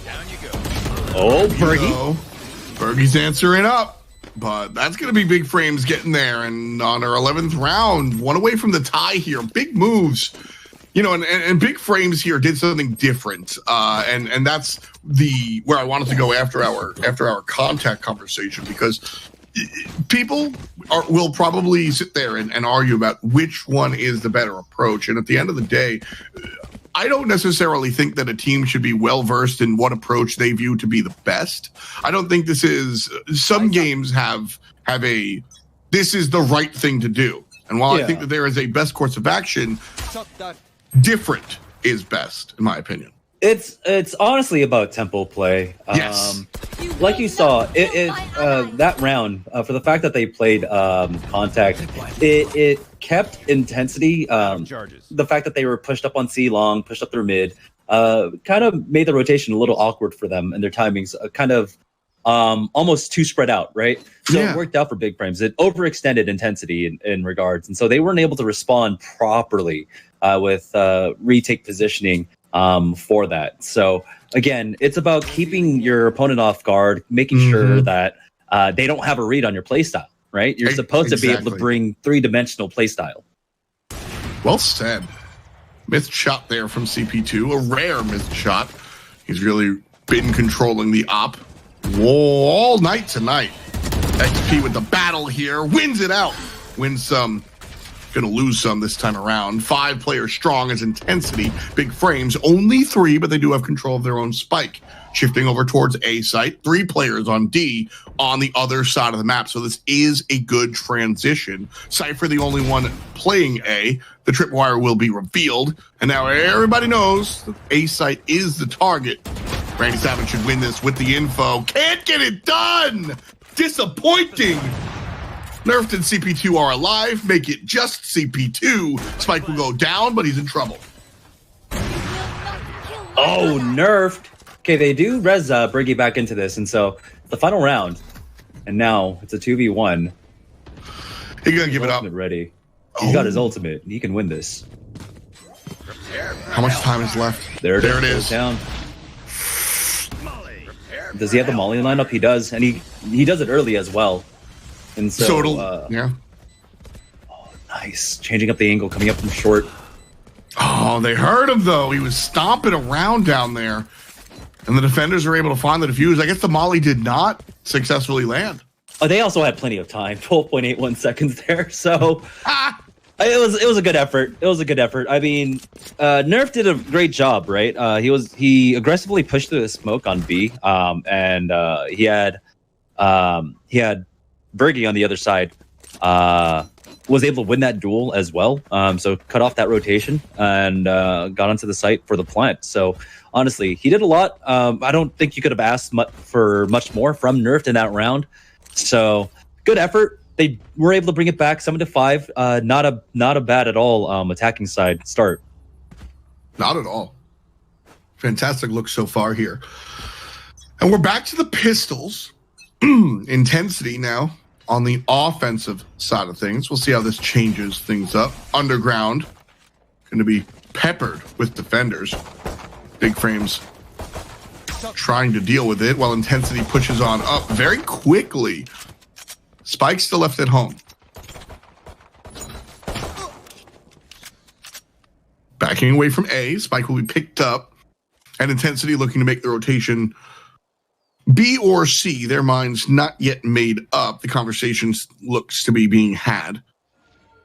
Spike going to be left at home one more time and still looking for the picks. Big Frames, credit to them for being real patient. A lot of times defenders will push out at this point and honestly walk into trouble. Yeah, we are just playing for the picks right here at this point, and it is highly going to be concentrated over to the C side, as there we go. They're going for the execute, but a nice slow orb is going to stop this push almost in its tracks. And it's surprising that Big Frames, they're not rotating over right now, although Loner is holding it down. Ooh, nice job here. Randy Savage is helping out. XP3, though, on the other side, and a whole bunch of kills for the red team. All of a sudden, it looks like it's a 2-on-1. And there it is. A 1-on-1. CP2 has control, turns the corner, and it's XP who gets the shot and the spike. Pistol round in the pocket, and it's 8 for Intensity. That was huge heroics coming out from Duck there, just able to hit those one taps 3 in a row. That was great to see. And so that's going to allow him to go straight into an AR buy here. So their power spike is incredibly strong. If they can, of course, hold on to these guns for the for the next round after this, that'll even be better. So right now, Intensity in a really good spot, especially to continue to ride this momentum. But take a look at this cheeky push. Yeah, real fast here. Randy Savage comes out and steals the rifle with the pistol. Got the spike. Big stuff here. Location revealed. And Bergie has one. He's going to fall back. In fact, he's going to take out Nerf, who's looking for the flank of the flank, if you will. Odd. Intensity 3 strong, head towards B. Odd decision to go ahead and plant that for B. Wonder if they can hear it. That goes down for B, and they don't over-rotate for like A, but they do send a few over. Bergie picks up one along with Retro.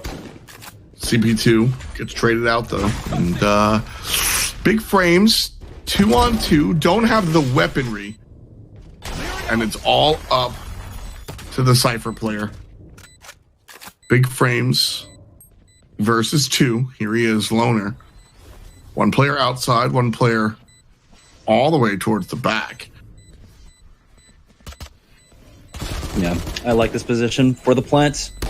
As you got to see, he has to be wary of both mid and basically a connector there. And so played perfectly by Intensity in the post plan. So they're going to be able to finish that off. They got the 9-5. Were they able to recover all of the ARs? They were not. They were only able to bring one on over. Retro holding on to his SMGs. So, you know, they could have saved a lot more in economy, and now they're going to suffer just a little bit for the damages that they took in that last round. Just a little bit. Just a little bit. We'll see how it all works out here. Intensity up 9-5 as they're trying to work their way through the game 1 of a potential 3 games here between Intensity and Big Frames. Fight night. Always a fun time here on a Tuesday. NXP going to take down Randy Savage, but not really push into C just yet. Play cautiously.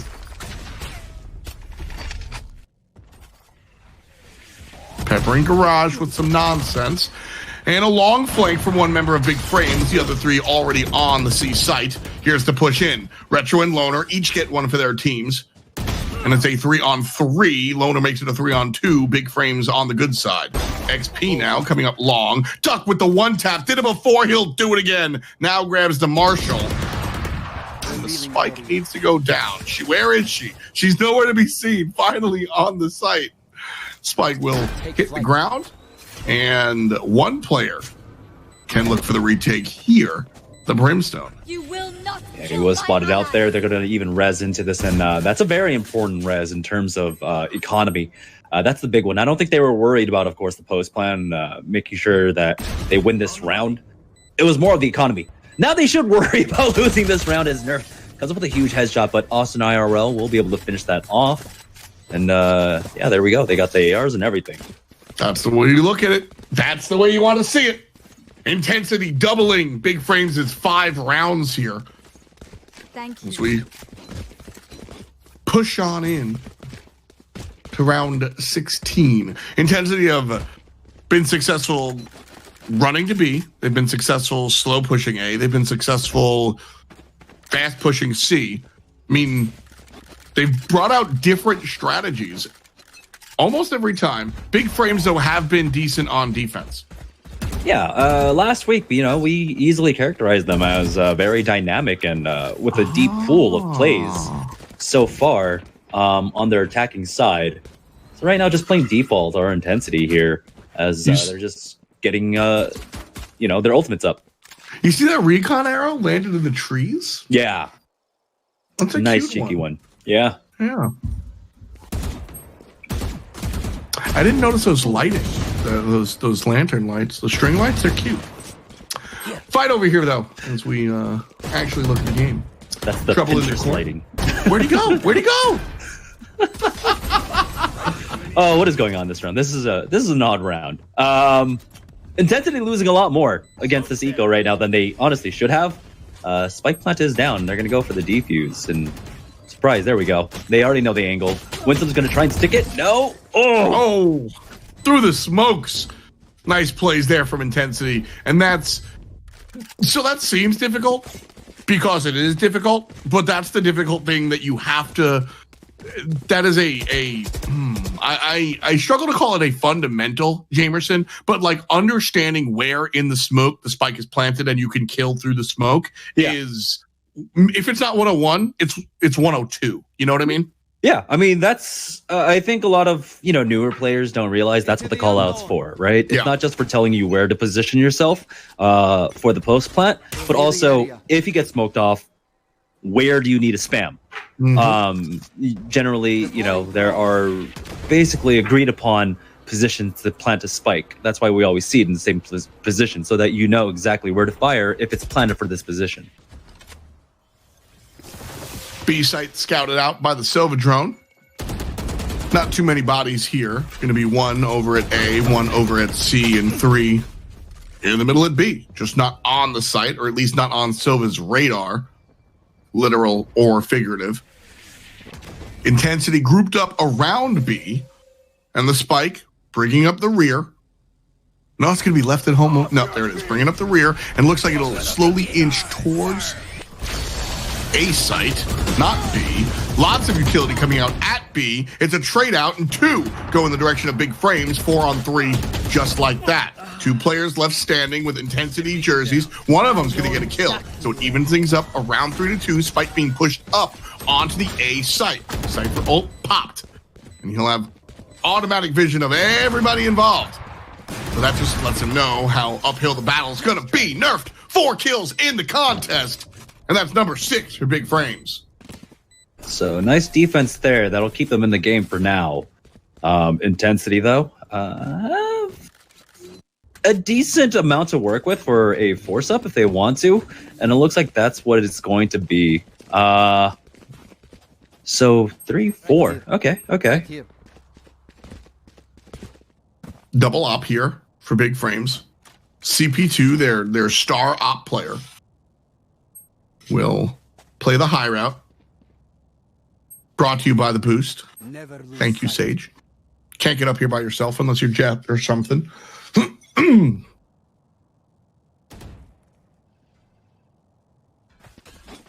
No targets. Intensity. One more time, leaving the spike at home. No information from Duck here. 2 defenders at C, 1 at A, 2 playing either side connector. Yeah, very small play that might go like underappreciated there. We saw the Brimstone player on B just back away. He heard the Algernon coming in, so he goes away. He retreats back towards that A connector there. So it gives no information away over to Intensity, and so now they're going to go ahead and try and make a push for A. 2 players coming from underground, 3 players coming from long. Spike with the long boys. There's going to be a little bit of utility cutting off CT, 1 cutting off Heaven. And Duck's going to use the Hunter's Fury to kind of span anybody left on the site. Here comes Brimstone ult as well. Some more smokes and Big Frames trying to do what they can, but they only have 2 players left up. Intensity 3 strong. 1's underground and they know it. 1's on site. Spike is planted and with some underground. Good shot from Austin. That was a huge round for Big Frames to really try and bring this back. They had the res, and I think that's what Randy Savage was going for. But during that res, he just goes down. Right now, though, it looks like the defuse will go off, and the Sova has to back off CP2. He's got this operator. He wants to hold on to it. As Intensity will be sitting on map points. Tough stuff. Tough stuff indeed. Big Frames. How much of a swing can they really make here? CP2 finds one almost accidentally, and it's 12-6. Oh, XP3 is kind of like going in with a boon there. There's still a chance. There's still a window. Let's see. Duck will be bought for, so we'll see in just a moment.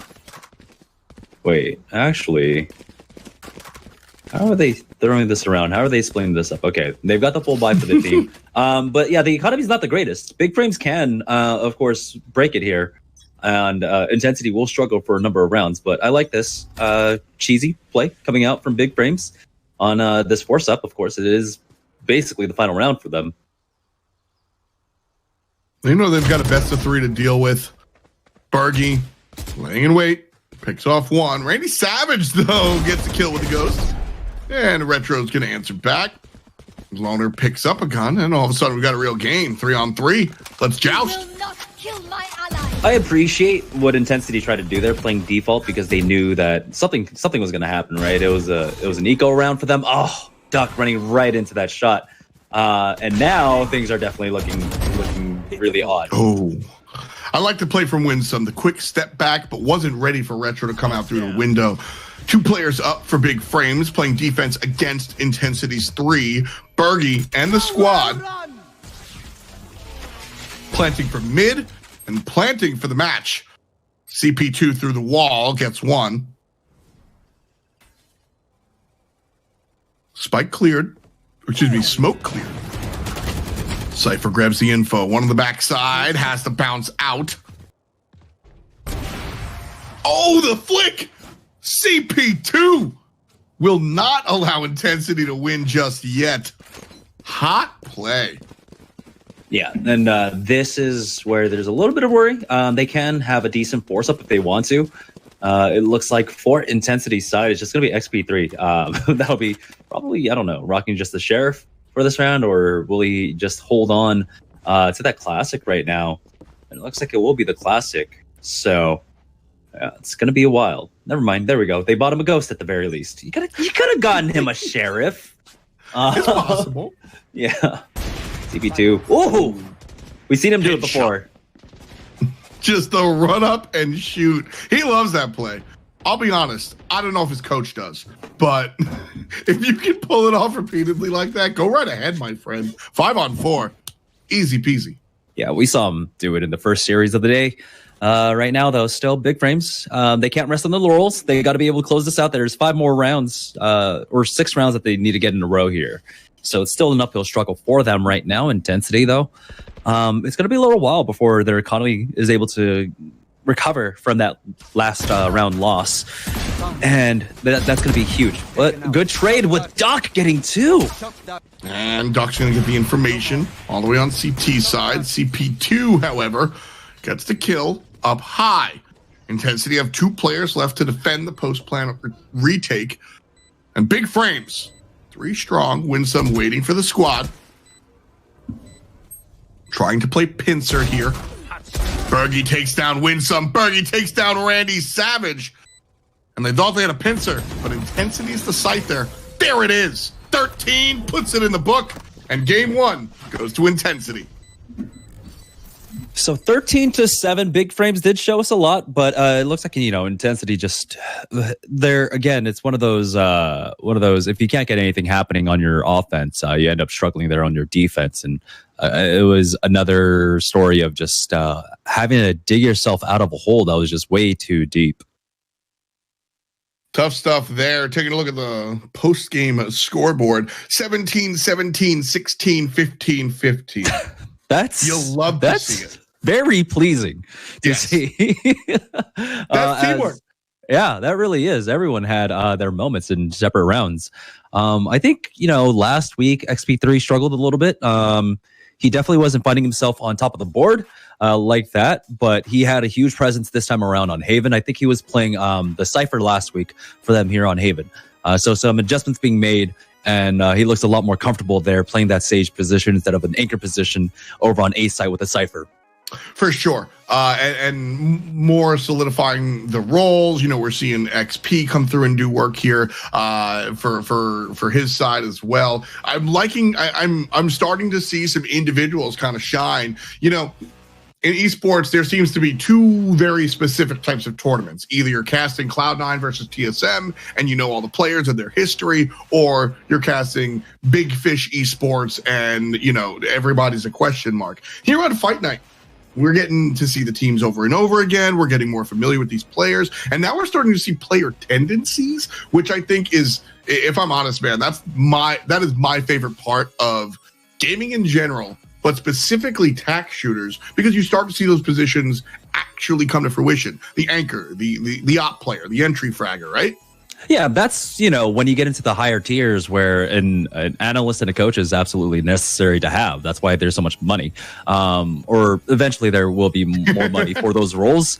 In particular for, games like Counter-Strike and for Valorant here, because it's not enough about just having the playbook. It's about someone being able to analyze, like, hey, how does this team play this? How did this particular play it? Stuff like that. And while teams will be able to adjust mid-game, it's about preparation for the game leading up to it, so that there's less guesswork for a team coming into it. It's about being prepared. And so I honestly do also appreciate that as well. Game 1 in the book here, looking at big frames. They're the newcomer, right? What are they supposed to do to deal with intensity across the board? Was there anything that you could look at? Because 12-7 is not a score line that I go, wow, okay, I'm making plans already. 10-7 is one where you could win game 2. So how do they do that? Yeah, I mean, honestly, a lot of this I will attribute to, from what I was seeing, it came down to just it's Haven side defense. Right, you start off Haven side defense and you have a good half. It's again almost hard to come back from. So moving on to Ascent. Ascent is a little bit more of the scary one, but I think they can be a bit more proactive. Winsome wasn't as impactful on when we saw them on Ascent in their first best of 3 today, and he did struggle a little bit more than I think he did when he was on Haven, the map in our first series. But I think this is where they do play very proactive. They're going to be starting off on the defensive side. I want to see, again, that same kind of mid control that they had going into this. So I think just the simple fact that they're starting off on the defensive side is going to help them out immeasurably. My thing here is that I think this is a much better map for the ops. And I think CP2 is going to shine. I think this will be a nice look for him to kind of rock the long range, lock down mid, see if he can translate into some easy victories for the squad. I want to see a lot of mid play and a lot of A play when they wind up on offense specifically. I think B might be tougher for this team because they tend to opt for those longer range battles, whether it's CP2 on the op or otherwise. They seem to like that a little bit more than the quick rush scrambles, which Intensity really do well on. So I don't know. I think there are parts of this map that cater to both sides of the competition, and I'm really just eager to see how these teams kind of grab the bull by the horns and tackle this one. Yeah, I'm not as abreast to executes from the offensive side on this map. I still don't have the same kind of experience, and I haven't seen enough to really be comfortable to talk about the executes on here. But I think, like you had mentioned, really gaining control of mid, being fluid with how you play with your operators, because this map, especially defensively, allows you to do that. It's going to be very dynamic in that kind of regard, especially seeing over the course of the first best of threes or first two maps that we saw in our first series, and then of course on Haven there, that these players are ready and comfortable to pick up the operator and challenge, and it's been both sides offering decent operator players. It's been a fun look so far. I wanna look at it. That's a Mercado. It says Supermercado. So yeah, it's a market, the fish market. There. Oh, okay. Pesco Mercado. And then here's the butcher. Just regular old. Actually, this is Italy, right? Not Spanish. I don't know. My family's Italian. Latin roots, right? So it helps. I thought I was this big genius when I figured out the connection between Spanish and Italian, and when I was 12 or 13, and then someone was yeah, they're Latin roots. I was shit, I'm not that smart. I'm not. I didn't figure it all out. Yeah, I'm the first person that thought of this. I was a cocky 12-year-old. No one in the history of the world thought about Latin roots. I love that. Oh man. Yep. You write a song. You're like, dude, this is great. I'm the first one to ever do this. Somebody's like, that's happy birthday. No one thought of this chord progression before. G, C, E, A. Pistol around here. Big frames on the defense. Intensity starting it off. And it starts off Duck with the one tap again. Randy Savage is waiting for the trade, and Bergie then does the same. So Intensity still with the numbers advantage. 4-on-3, A site push. B site all alone. Austin with the shot, and it's all up to big frames. 1 versus 2, totally doable. Austin will plant to the front of the site, and Nerfed loudly gonna look to take down the door and go elsewhere. I wonder where he is, guys. Where is he? So he's gonna set up some smokes, but he doesn't even know where the position is. So this is gonna be a little bit difficult for him right now. We're on board with Bergie. He's a little bit wary. He thought maybe he was going for the fake and trying to push up from heaven, but that was not the case. So Intensity are gonna take that first round. Interesting. Pistol rounds are... Sometimes a pistol round tells you everything about a team, and then sometimes a pistol round does absolutely nothing for your notebook, right? And I think that round was just, all right, guys, smork and see what happens. Now we'll see more of a calculated approach. Pistol rounds generally just come down to who hits the headshots. With the classics in play, with the distance that play on this map, and where a lot of engagements take place, it's all just who hits that first headshot, who's faster on the draw. There. Right now, though, we have Intensity looking to play it a little bit slower. I hate this spot. Oh. Nice angle here. Trade out. Loner and Duck both get one. Duck goes down. Spike left alone. Intensity just going for the gun plays, and so far it's an interesting look. They've got a numbers advantage, but again, Spike picked up, now finally being dragged all the way over to the A site. B site defender still local. Just now deciding to rotate. Yeah, they never had vision of bomb. You mentioned it. It was all the way back at spawn. And so, you still have to do your due diligence. You can't just leave a site by itself until you have confirmation about where it is. You could try to go for the read and be like, or try to go for the 50-50 and be like, okay, I'll rotate early. But at that point, you never know who's lurking over at B site to come in for it. XP turns the corner around Gelato. And Austin up top will take down Nerfed. Intensity just trusting their gunplay.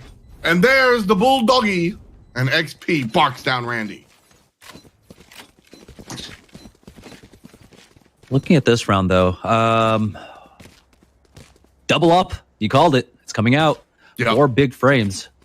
So let's see exactly where they play it. It's going to be on CP2 and on Randy Savage. So they've got one over at B, one over at A side, and they're going to try and go for a cheeky quick peek. Looks like over at A into A main. Again, I like this call. I think there's a lot of good angles to play the op. And CP2 gonna realize he's a little too close. Back up is the call. This is a much better angle to use that op at. One for the money. Off the headshot. Retro goes down. The rest of the team still in the wings. Wall goes up.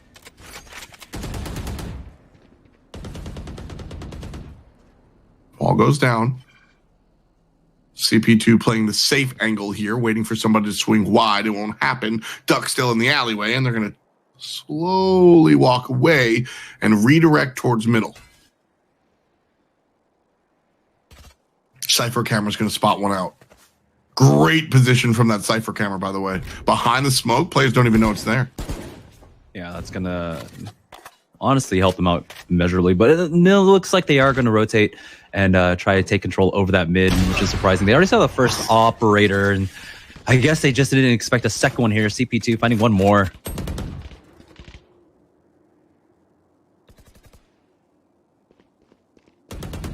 Not going to take it. I was looking at intensity. They were going to opt for the market push. Instead, they're going to look towards middle. Information gathered. Lack of information is information. So they're not pushing B anymore.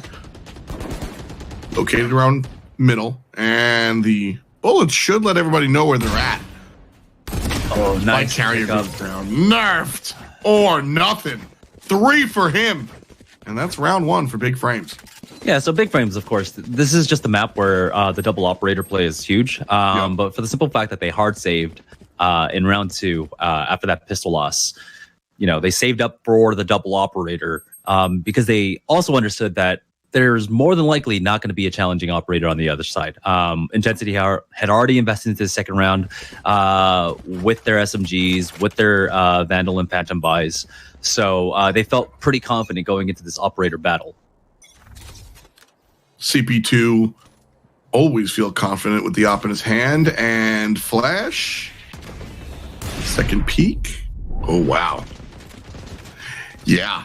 Intensity are well aware of CP2's prowess and making sure there's nothing he can do with that op in the mid.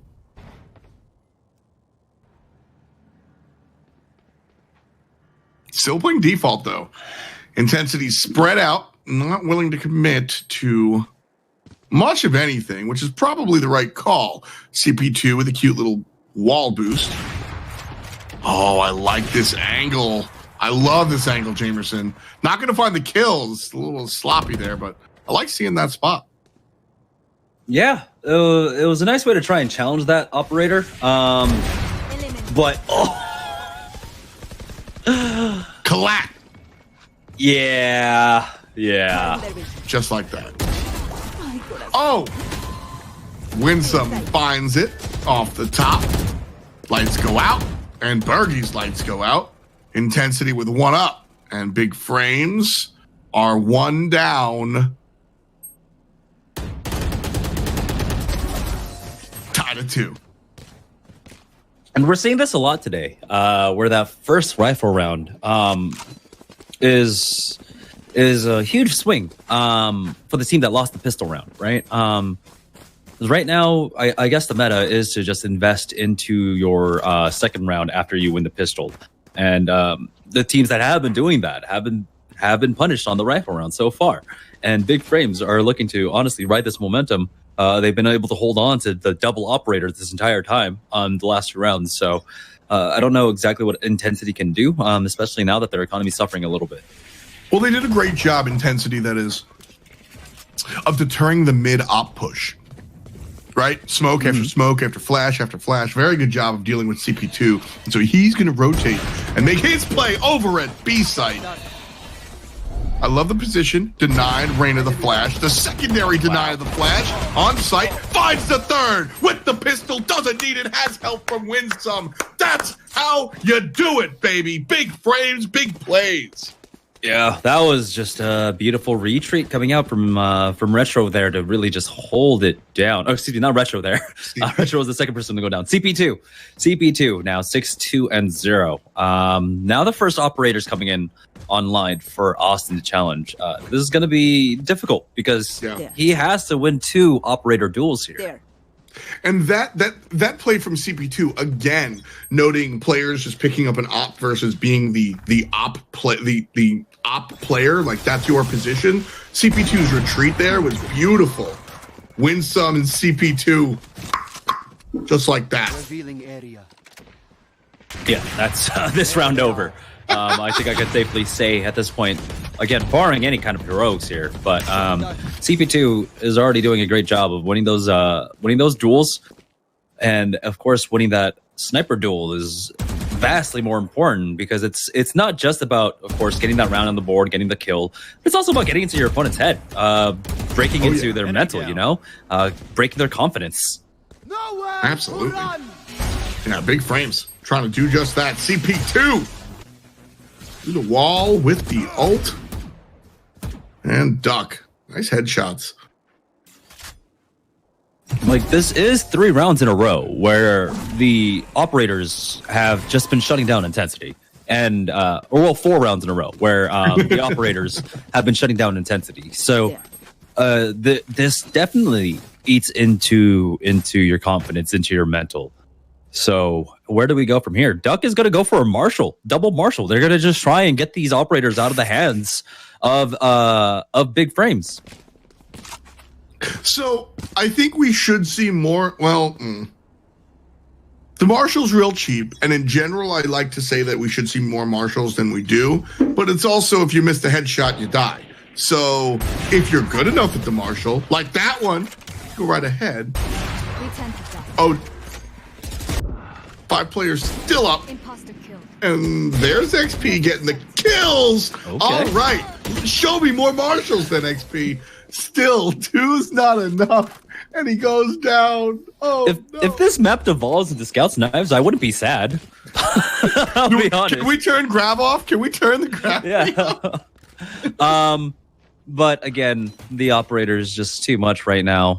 Take a look. CP2 at 8-2-0. Winsome is going to go ahead and get the operator in his hands now. Ooh, another boost. Cute boost. Oh, a big boy boost. Yeah. Oh, that was cheeky. Yeah, I like it. So, you know, we're seeing that mechanic going in again, right? You buy the weapon, you throw it down. Oh, CP2. That was almost like a overpass boost. Yeah, that's what I was thinking. I was like, I saw the player like up there. I was like, huh, okay, all right. That's just the odd, like stepping on players' heads in this game is weird. You kind of like slide off. Yeah, but the worst part about all of that is that they invested a lot into that. They basically invested an operator into that because they bought a Marshall and a Vandal. Right.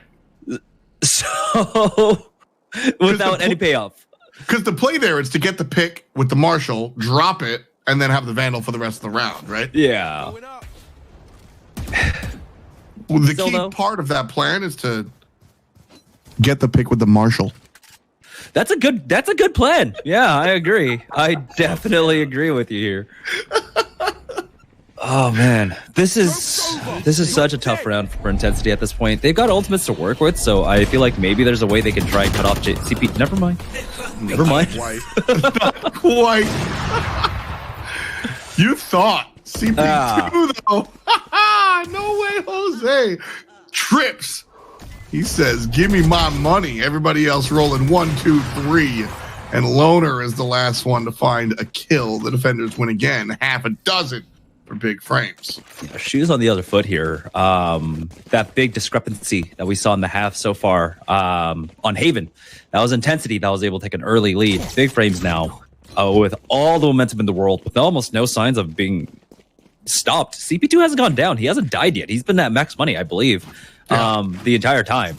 So their economy is huge right now. Intensity haven't done enough economic damage at all to Big Frames. So I didn't see the scoreboard, so I don't know exactly what the money situation looks like, but I imagine all the Big Frames are basically sitting at full money. They got to be feeling good for sure. Big Frames can't be stopped. Intensity. They just keep getting opt. I swear I didn't mean that to rhyme. It just kind of came out. Can't stop, won't stop. They're just getting torn down. And to Intensity's credit, they've done a decent job of trying to use utility to bust down the normal lines of operator use, but CP2 is just finding new spots and doing a really good job of just staying mobile. That's also another thing that's tough to do with the big sniper, is stay mobile. 1, 2, 3, 4. And there's the flawless victory. One away from the team ace. Lucky number 7 for Big Frames. Yeah, I think this is where you just start tilting off the face of the earth. I'd be surprised, if we went into the comms or something and we heard them calm. But right now, when you're losing every single duel, you haven't been able to get anything done. Yeah, take a look at their money. 8.6, 6.8, 7.8, 6.1, 7.8. So Big Frames, there's only 3 rounds left in this half, and their economy is not going to get broken even if they lose 2 rounds in a row. Maybe if they commit to double operator, that's where their economy will suffer just a little bit. But I would also just be confident at this point transitioning into a single operator, just because of how consistent CP2 has been. Every single time Duck flashes into a site, backs off. Mid push here from Intensity, slow as it may be. 2 players on the right side towards A, 3 players in mid, again from Intensity. Big Frames, on the other hand, full spread. And only 4 strong as CP2 loses the duel for the first time around. XP3 coming in, but they still have the res, by the way, right? So it's not completely over. His position is a little not that safe to actually try to get the res from, unless they can control mid. And they actually kind of lost mid for Intensity here. We'll see exactly how they play this right now. Looks like they do have eyes on trying to bring him back, but might be a little too late at this point here, as the full rotation's coming out from Intensity onto the B site. Corner is turned. XP here in market with the ow. Oh no! Seeing the rifle, got some. The ultimate confirms it. Again, beautiful play here from Big Frames. Just locked down in the market. They finally had their first opening too, Yeah. XP3 winning that duel against CP2, and it just still wasn't enough. Yeah, like I said, it's the last 2 rounds, and even if they commit into double operator, their economy is absolutely strong. Take a look, 8.4, 4.9, and 7.6 on the non-operator players. Yeah, Randy Savage is able to bring that operator in, so he's even sitting at 8.5. So they can double up, they can triple up, I think, even into the last 2 rounds, or into the next round as well. So this is absurd. Martial play going to come out from Intensity, as they're still trying to find a way to break this oppression coming out from Big Frames. I like it. I'm a big fan of it. I'm going to use it in the future. Intensity still just sticking around mid. I like that they're not dropping the spike. So the reason you see competitive teams drop the spike in the beginning is so that if they go on and play aggressively and they die, they don't drop the spike to bad spot. However, it does slow you down a lot, and Intensity never have time to play with. So I like that they're taking the spike with them. That said, they're losing. Yeah. Winsome just shutting that down, and you have to see the strength of what Reyna really gets to do. That was what 3 dismisses in a row, 2 dismisses in a row, and it gets you so much information for free. So much information for free. And so here we go. Operator once again for XP3. And the last time he had the Operator duel, he was able to win out up against CP2, who's sitting at 12-3-2, by the way. It's been such a dominant half for them right now. Intensity, they need to get this last round, but you know, all indications say no. Yeah. We'll see what works out here. Information gathered. One player around the corner. CP2. Sneak peek. Pop misses. Randy Savage, though, doesn't. Duck goes down to the headshot from the AR. Winsome going to trade out here. They've been doing this time and time again, by the way, trading their guns. That's just knowing your individual prowess and performance level. Yeah. Now, though, this is the big worry. After that pick, they haven't even, been able to do anything at full force. There we go. CP2 gets down. Retro was able to pick that up. They've got the res, but they should have a counter res on the other side. They can bring them back if they so please. They haven't rotated the stage quite over yet for it. And I'm not too sure exactly where CP2 died. I believe he's the one over at mid. You will not kill my ally. Yeah, he is. So they're going to be able to res him back into this. So it's a 4v4 now. And all the work Intensity did there, all for naught, honestly. So it's still going to be an uphill struggle here, as now it's going to be the execute on to the A site. Oh. Hot flick. Randy Savage. Too wise, but nobody's asking why. Spike going to be on the site. 2 heads to click. Nobody will find either of them. 4 players strong for big frames. The Sova ult. So I'm here for that play. Bergie knows the money that from the spike plant is important. Randy Savage, however, on the other hand, is a savage. Gets the 3rd kill and the defuse. 10-2 in game 2. Big frames trying to give us bonus Valorant. This is the best of 3. Intensity lead the set by 1. Intensity team came last week. They saw, they conquered. And now it's Big Frames' job to kind of topple Intensity here. And they're on their way to tie it up. Yeah, if we don't go to bind, I'll be very surprised. Because this is the same thing we saw in the last round, 10-2. It's very hard to fight back from. Again, you have room for 1 round of error, essentially. Basically, does Intensity, right? Well, yeah, for Big Frames, like they've got so many opportunities to just win this out. So I don't know. Does the Operator play different on the offensive side? Like, how does all of this work right now? So once we get to the double up setup again, like, how does Intensity deal with it? Yeah, it certainly turns things around, but right now this is Intensity's best look because of the great equalizer of the pistol round. If they win this one and the next one, all of a sudden they worry about the op a little bit less. They can figure things out. Like you said, the attacker side might be a little bit different. Unfortunately for Intensity and their fans, the round doesn't seem to be going any different. 2 for nerfed already. XP3 on the right side of the corner. CP2 on the left side. And the drone will come out to gather some intel. That's that. I'm so glad that CP2 was holding this angle this entire time. Again, oh, never mind. Retro, shut it down. And so now, this post plant is looking quite dire. Ooh. Nerfed! Nerfed! With 4. Trying to find the 5th. And there it is. The ace of spades. I thought that post plant was going to be very bad for Big Frames, right? Because they lost a really good angle in CP2 holding from there. But yeah, nerfed with a great play at the end. Nice angle. If I'm Intensity, Oh, it's go next. I think you just chalk this up as a loss, and it's just go next. Yeah, I was just gonna say, like, I'm just kind of using, if this is big LAN and every time, because like the break, I'm pretty sure we have a break between game 2 and 3 and it's casual, right? But if this is a big LAN, I am spending the next 4 in-game minutes discussing game 3. Like I'm over. I'm done. Yeah, it's over. Well, like this is one of those, like, if it's a Counter-Strike LAN, it's a 10-minute, 15-minute like cigarette break. Everyone's outside, just like kind of, you know, like really resetting their mental, and just like you sit for the first 5 minutes, they're kind of like, damn, what the hell happened, right? And like you just kind of just pull off. Okay, Intensity fighting back into this. They get a round. Nice.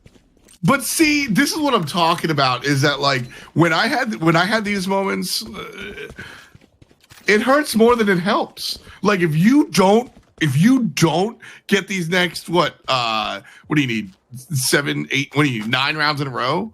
Yeah. Technically you could drop 1. Like if you don't win this game, I don't want to win 5 rounds. I'm sorry, guys. Like if I'm on Intensity, I don't want to win 6. I don't want to win 7. It just makes me mad. It will make me play worse in game 3. Ultimately, though, they're forced up into that last round. I kind of indicative of like where their mindset's at, is that they're not ready to give up on this quite yet. You know? Good for them. And yeah, really. They're doing some work, but they've lost a lot already. 2 going down. And even though it was Reyna and Sage that took a lot of damage, Duck hasn't done enough. Oh, he clears it. Picks up 2. Now he's got the Marshall. Another ace. Oh, just kidding. Bergie shows up. Randy Savage. And there it is. Defenders take it again. Oh, my goodness. Yeah, man, I'm here for it. I'm here for it. I would love to see these guys do it. My mentality is irrelevant. Let's see how intense it, because this is why they're playing out here and I'm not, right? Yeah. Because this type of mental fortitude is really, but you know, jokes aside, it will be really taxing if they come out and they win 6 rounds and then drop the next 2 and big frames bring us to game 3. Like that destroys you for real. But, you know, you've also got years of like Counter-Strike experience where like every weekend was basically that experience for you, right? So I don't know how hard it is to break the mental of Intensity. Like I said, you know, XP3 working on like something like 2 decades worth of Counter-Strike experience. Yeah. Like, you know, the game's that old. The game's that old. So, yeah. Operators in play. Yep. Shouts to Long Island hardcore punk band, The Movie Life. The way you operate straight to the dome. Old songs, and that's all I hear. All I hear this match. Just operate with Sade. Smooth operator. Because he's absolutely looking smooth right now. Oh boy. CP2. Open up the sky. Yeah, they're just looking to close this down. But Intensity still got some bite left in them. 2v3 retake, though, and they already know where Retro is. Over by door. There's the Reyna nonsense. Shuts everything down. CP2 fights into it. XP picks up one to the left as one to the right. Picks him off as well. CP2 drops the op. Intensity. Looking good. He's going to slowly peek up here. XP only has the pistol to his name. Through the box, it's Randy Savage, 1 away from a game 3. And Intensity had to invest in the last round. So their buy here is going to be... okay, it's going to be a little awkward. A Marshall for Duck. We've got the operator in the hands of Austin IRL, and then some ARs along with an SMG. So yeah, just complete force up here. Again, it's go broke, go home. So they need to just force up every single round at this point and try to scramble and pick up anything that they can. But 9 in a row if they want to take the win. And Big Frames just needs the 1. So gonna be difficult to say the least. Difficult. Yeah, that's a good one. That's a good word for it.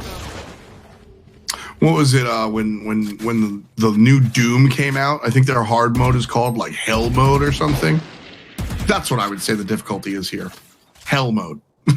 Yeah. Just pure hell mode. You're going up against the demons of CP2 with the op and stuff. It's going to be rough. Intensity, though, looking to make the plays. Smoke's coming out towards that A site and tree room, and Big Frame's going to try and defend. Bergie. Huge 3. Keeping intensity in this now. Oh, Retro, nice. He's able to hit that shot.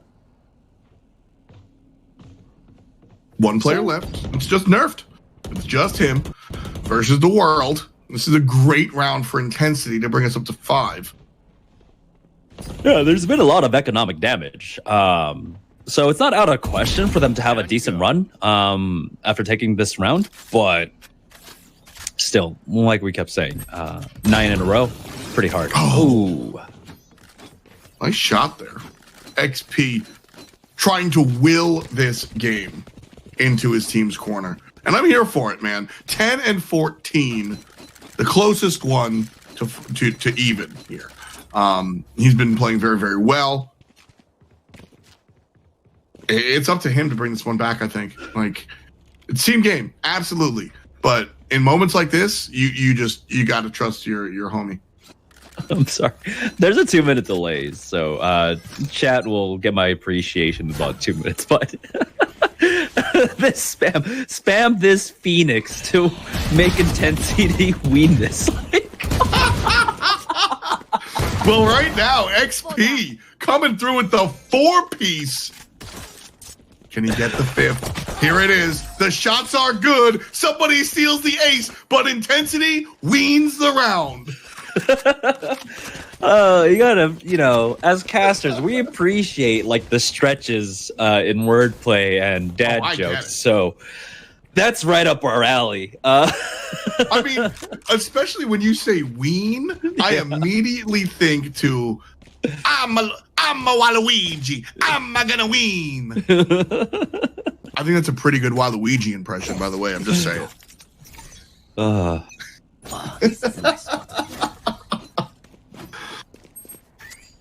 Austin IRL gonna set up base here on the A site and then spread out the rest of intensity. Big Frames one more time looking for the push, this time towards the A site rather than the B site. Duck tossing out the flame. The Phoenix play has left much to be desired. You never want to see your Phoenix on the bottom of the charts, unfortunately. Yeah, but that is just due to the dominant defensive side. Retro is able to take out CP2 there. They do have a res to work with, and I honestly think you go for it. When you have this many rounds up, you just go for the res. Yeah. Right? You'll be able to get it again and have another opportunity there.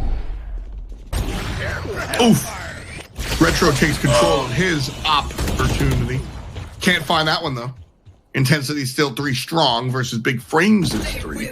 Everybody generally local. Winsome gonna pop and go for the big play with Empress enabled.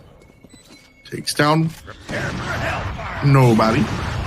And it's just a 3-on-3, 3-on-2 as Intensity eats one. Intensity eats another. Duck, though, answers back. Bottom fragger. It's all up to him. The Phoenix play tosses one out, then goes to the other side.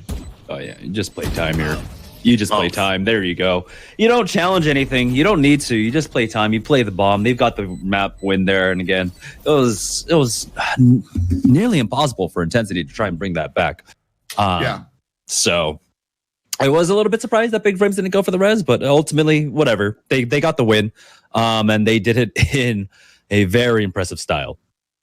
Again, CP2 showing up number 2 on the leaderboard. So that's what we generally expect, that's what I expect when I see CP2. He's always going to have the op, and he's going to wind up with almost the top kills. The top kills are going to go the guy that was absolutely just crazy. I think Nerfed had 2 separate aces. Yes. I think he had 2 aces. I might be wrong. It might have been an ace and a 4-piece, but Nerfed was insane. Wound up going 18 and 12. Pistol round on their defensive side, I believe, was the ace. Right. Did he have one on the first half? I think I remember. I think it was the 4-piece on the first half that I'm misremembering. I'll take a 4-piece. That's fine. You could kill 4 out of 5 of the enemy squad, and I will still respect it. So Nerfed and the squad will go on to game number 3, which, do you know which map it's on? I don't think it's split.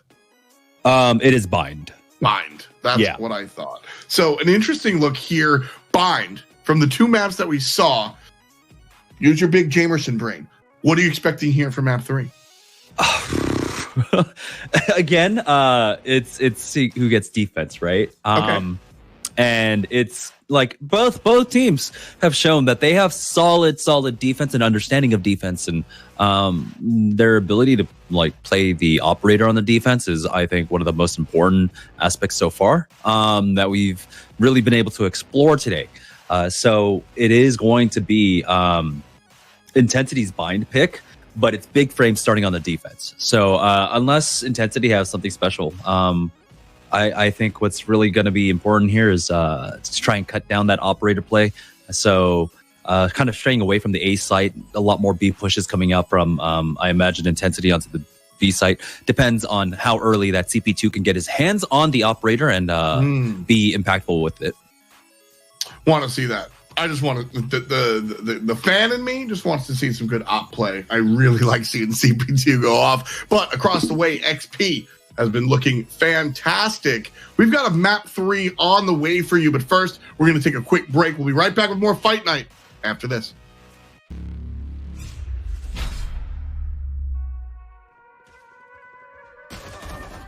Sidearms provide players with the most weapon diversity in Valorant. With the weapon for all occasions, players will want to familiarize themselves with all of the choices. Today we'll be taking a look at the Shorty and the Frenzy. We'll tell you how they match up to each other, how to use them, and even when to buy them. With completely different firing methods, bullet spreads, magazine sizes, and damage output, both the Shorty and the Frenzy are in a class of their own when looking at available sidearms. The Shorty is a semi-automatic sawed-off shotgun with a large and unpredictable bullet spread, even when compared to its big brothers, the Bucky and Judge. The Frenzy, however, is a fully automatic machine pistol that follows similar patterns to SMGs and rifles, with its recoil climbing before leveling out, but this little guy works best in short 3 to 4 round bursts. Spraying an entire clip from the Frenzy may look cool, but you probably won't be rewarded for it. Like all of the other sidearms, neither of these weapons offer any kind of ADS or alternate firing method. What you see is what you get. Both weapons have varied magazine sizes. The Shorty has the smallest bullet count in the game with 12, with only 2 shells available at a time. The Frenzy is a bit more forgiving in the magazine department, having 13 in each clip for a total of 52. When comparing their rates of fire, the Shorty is one of the slower firing weapons in the game, having a fire rate of 3.3 shells per second. It's important to note that the Shorty produces 15 pellets when fired. Naturally, as the Frenzy is fully automatic, it's going to boast a significantly higher fire rate at 10 rounds per second, a pinch faster than rifles, but still lagging behind SMGs. These weapons also have wildly different damage outputs and effective ranges as well. The Shorty works best within 10 meters, and each pellet will deal 36 damage to the head, 12 to the body, and 10 to the legs. This little shotgun packs quite the punch and can one-shot anyone who gets too close. While its close range power isn't as potent as the Shorty, the Frenzy can be used a bit further away with an effective range of 20 meters. Dealing 78 damage to the head, this machine pistol can easily two-shot even a fully armored opponent. Unfortunately, with its 26 body and 22 leg damage, it's going to take at least a half a dozen shots to drop enemies with full armor. Be careful when trying to use these weapons out of their effective ranges, especially the Shorty. You'll notice very quickly how hard its damage drops off, not simply because each pellet does less damage, but because of how sporadic the spread becomes. Stick to close quarters. The Frenzy is a tad more forgiving in the ranges it can operate in. Its damage drop off beyond its golden zone of 20 meters isn't as harsh and can still secure kills, although it will require a bit more control when firing at these ranges.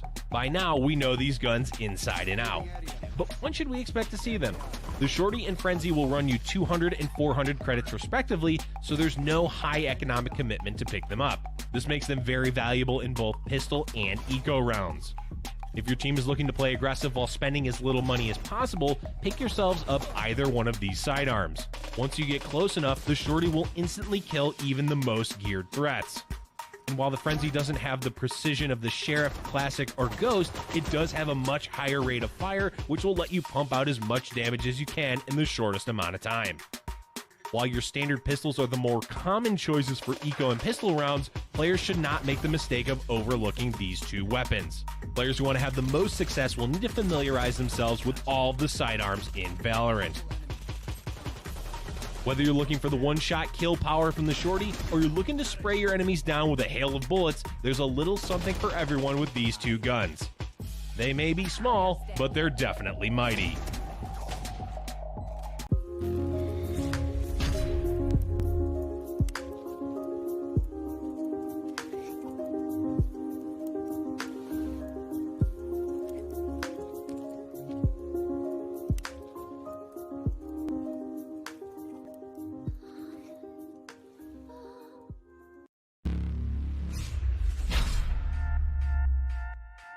Today we'll be going over the defender side of Ascent by showing you the routes to the two sites, the basic callouts, the common spike plant locations, and the agents best suited for defending them. Let's get it. A site has way more open space than B site, which allows you to play from further angles. Defenders will want to be familiar with the entryways into A site that attackers will surely fight for. These spots are A lobby, A main, mid cubby, and A link. Now let's take a deeper look into the A site. Starting out of defender side spawn, you'll be given three options. 1, you can head left towards A site. 2, go straight towards... Just like that, we have returned. Map 3, baby! We're here. Fight night. F. Dot and Jamerson. What's good, Jamerson? You ready for map 3? I am definitely ready for map number 3, and what's most important here is going to be that second round, I think. After the pistol round is going to be important to see exactly whoever wins that round, to see exactly how they invest their money into the second round. Do they just armor up and continue to take pistol battles, or do they go for the SMGs and then go into an underarmed round number 3? Which is kind of where you've been seeing a lot of the crux of like the swings in the play so far. The second round and the third round is going to be super important in terms of the pace of the match. So really excited to actually see that work itself out. I just want to see more outplay. That's all I want to see, man. I want to see strong, quick flicks. And we've been getting that time and time again out of, honestly, both sides. XP3 has been doing a good job of just playing well in general, but CP2 has really solidified his position with that long-range sniper. Randy Savage kind of plays the secondary op as well, if the map allows it. And so there's a question right there. Are we going to see double op on this map? I don't think this is a map that you particularly play double operator. If you do, it's of course going to be like holding over at banana and then one on heaven. Sure. But I think with the distances that we're really playing here, you can of course just utilize the vandal, utilize the phantom even if you want to. So it's not as necessary to commit into it. If you are of course just riding a very heavy snowball, that's fine to continue a double operator. But beyond that, I don't think you invest more than maybe one round into a double operator. This is the angle that I always talk about snipers at. C. You want to, or this B long right there. That's where you're going to see the op. Over here on the other site, like you said, the sight lines are a little bit closer together. You're going to see the phantoms and the vandals. I'm much more a phantom guy. It's funny because I'm much more an AK guy than an M4 guy.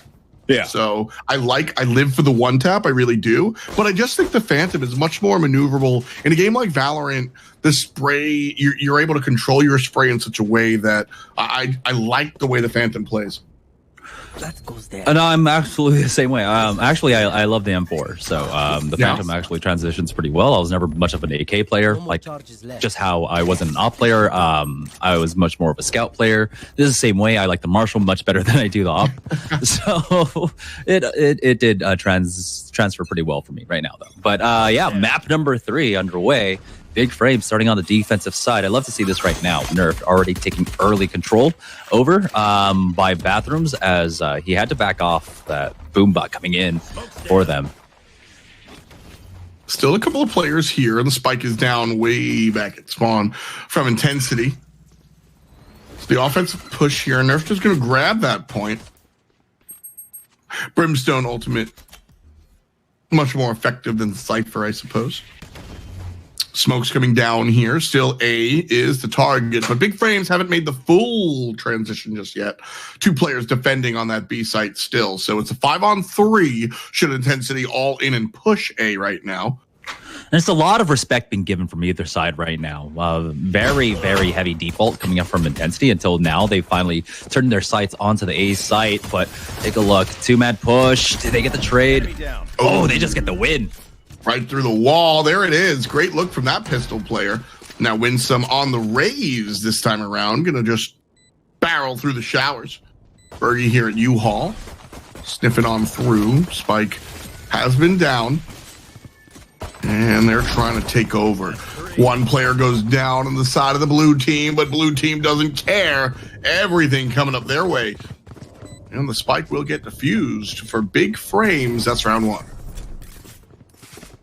Yeah, the slower are doing actually a lot of work there. Even though they ultimately went down, the fact that they were locked up and stuck in showers for that was pretty huge.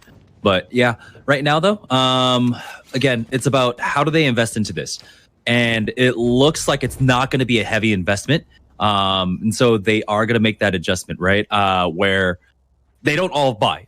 So it's just 2 of them. The one that got the majority of the money, that got some armor along with the SMGs, while everyone else just buys the heavy armor here and hopes to carry that into the 3rd round, and they're just going to play off the pistol. So this was the adjustment that I was talking about in the latter half of map number 2, and we're seeing that. Marshall shot through the wall will spell the end for Retro. Big Frames. Still spread. Intensity still looking. And XP still dying. Duck does find 1 thanks to the explosives. Nerfed will go down. It's a 3-on-4. A site still seems to be the target. The spike picked up. Bergie put down. Spike walking onto the site via bathrooms, but Big Frames has everyone in their crosshairs, literally and figuratively. 4 for Randy Savage with the Marshall. He picks up the Spectre off the back of that as well. But again, this was what was super important about being able to maintain a strong enough economy that you have a strong buy into the 3rd round, even if you invest into the 2nd one. So they're going to have 2 ARs, 2 Spectres, but that operator is the big one that they were able to bring into this round here. So if want to see once again that score, or that, or to see what Intensity pick up into this as well. Don't know if there's another operator on the other side that he has to contend with, but I love this cheeky push coming out from CP2. Yeah, we saw him do this on B on Ascent as well. His ability to push up, get a kill, and then retreat very efficiently is a nice way to really play this op. It's a little bit different. The change up is the best pitch, right? And there it is. 2-on-0. CP2 gets 1. Right between the eyes. And they just had no presence there at mid. Wow, another pick coming out. But Nerf was able to just push out through short A, worked all the way through mid, and got the flank on the man that was pushing through hookah. That's. I understand trying to put 3-man presence over a bathroom. I don't completely agree with it, because take a look at what happened. Yeah. Bathroom, I think, is, and by no stretch of the imagination, I'm calling Intensity the noobs, but Bathroom, I think, can be a noob trap a lot of the time. You just funnel into death. Intensity here tried to offset the A site, which can be tough to break into, and they pay for it. And here's Big Frames just standing tall. Big stuff coming out from them. CP2 gets a 3rd pick of the game. Flawless victory like it's Mortal Kombat. 3-0, man. 3-0. Yeah, so Big Frames overcame that hurdle of the 3rd round slump that we've been seeing in this series so far, and pretty much for the majority of the day as well. And this is where, honestly, I can see them taking a 12-0 on the half. Wow. Because it's generally been around the 3rd round where things do kind of falter a little bit, and I'm pretty sure in this series it was the 3rd round where, after the pistol, everyone has lost their lost that. So no team has been able to take 3 in a row on a half at the beginning of a half, and so this is a really good start for Big Frames. This is the way they want to start it. This is the angle I was talking about in the pregame. That long behold. Smoke's down. Intensity trying to find a direction. And big frames deny that direction. Still got it. 1 pick, 2 pick. Red pick. There hasn't been a red pick yet. Intensity are struggling to find a kill right now, as it's all just been blue picks. And so they haven't even been able to get the spike plant is the big troubling thing here. Yeah, I didn't even realize that. You're right. It was only the first round, right, where they got the spike plant, and that was just because it was pistol round. Yep. Right now, they're struggling to get onto a site. They've just been shut down everywhere they go. Oh, location revealed, jumped out right into the clutches of CP2. The shot here, right? CP2 on the right and the homie on the left. Bergie, though, reads it correctly, gets the 1-tap. And defenders, again. CP2 loses his rifle, but ain't no thing. Loner picks one up, and we'll give it right on back. Yeah, take a look at their economy as well. Nerfed, sitting at basically max money right now. It's gonna take a big effort from Intensity. They need to win about 2 in a row to try and break the economy of big frames. But even then, if they do get 2 in a row, that's the max loss bonus that big frames will be coming up on as well. So they can lose 3 in a row with full buys, is what I'm saying for big frames at this point. So this is a really, really tough position for Intensity to be in. Oh, CP2. What do you, at this point, it's unfair. CP2 just seems to, if I'm Intensity, it just feels like I'm playing a 5v4 every round. Duck finally picks up 1 for Intensity and tries to click the head but can't find it. Yeah, that shock dart almost actually taking him out there. He was so close. There, you heard the call out, and Winsome follows up on it. We'll be able to finally take Duck out here. Winsome walking on through hookah and Nerfed lying in wait. Spike will walk its way to A. Where is Austin? What's happening? Oh, he's getting ulted by Nerfed. See you later. I was like, what's going on? I had never seen somebody just sit in that ult. That was just an out of the pan, and well, honestly, it's not even the pan. It's just out of the fire into a bigger fire for him at this point. So yeah, Intensity. Bergie, see if he can at least try to get himself, 1 frag here, but proper crossfire being set up by big frames. They're not disrespecting their opponents at all. They're just playing their game, and they're playing standard, and they're playing properly at this point. So big ups to them. They're not getting too big for the britches. They're playing to their style is what they're doing. Well, they're 4 rounds in. Who knows what happens when they're 7-0? Maybe they devolve. But, we were kind of having some fun talking about Intensity being down. I think it was like 9-0 at that time. And talking about how, listen, if I'm on this team, I'm just chilling, forget this game, whatever. That loss of mentality also happens on the winning side sometimes. And I think that's obviously what you're talking about here. But that's very real. I've seen that happen in multiple esports. Yeah, it's, the classic meme, I can't believe such and such threw a no lead. All right. Big Frame's definitely not trying to do that at all whatsoever. They are on the path to victory right now. They've gotten 5 rounds in a row. Their economy is just ballooning. And that 3-round full buy number that I said is basically at 4. What? Okay. All right. Okay. 4-on-4 here, as the trade out does happen. Spike left at home. Not a MasterCard.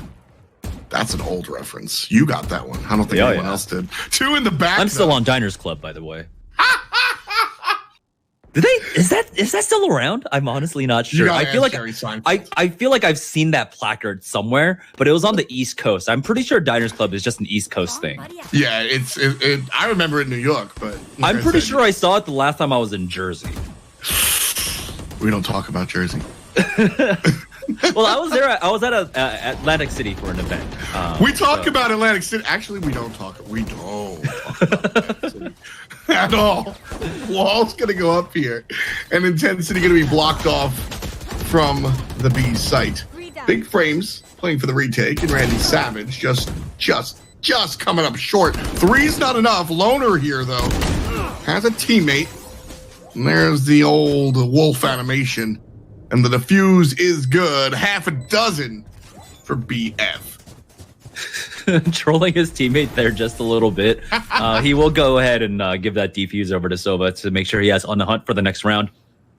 But, I mean, this is what I was talking about.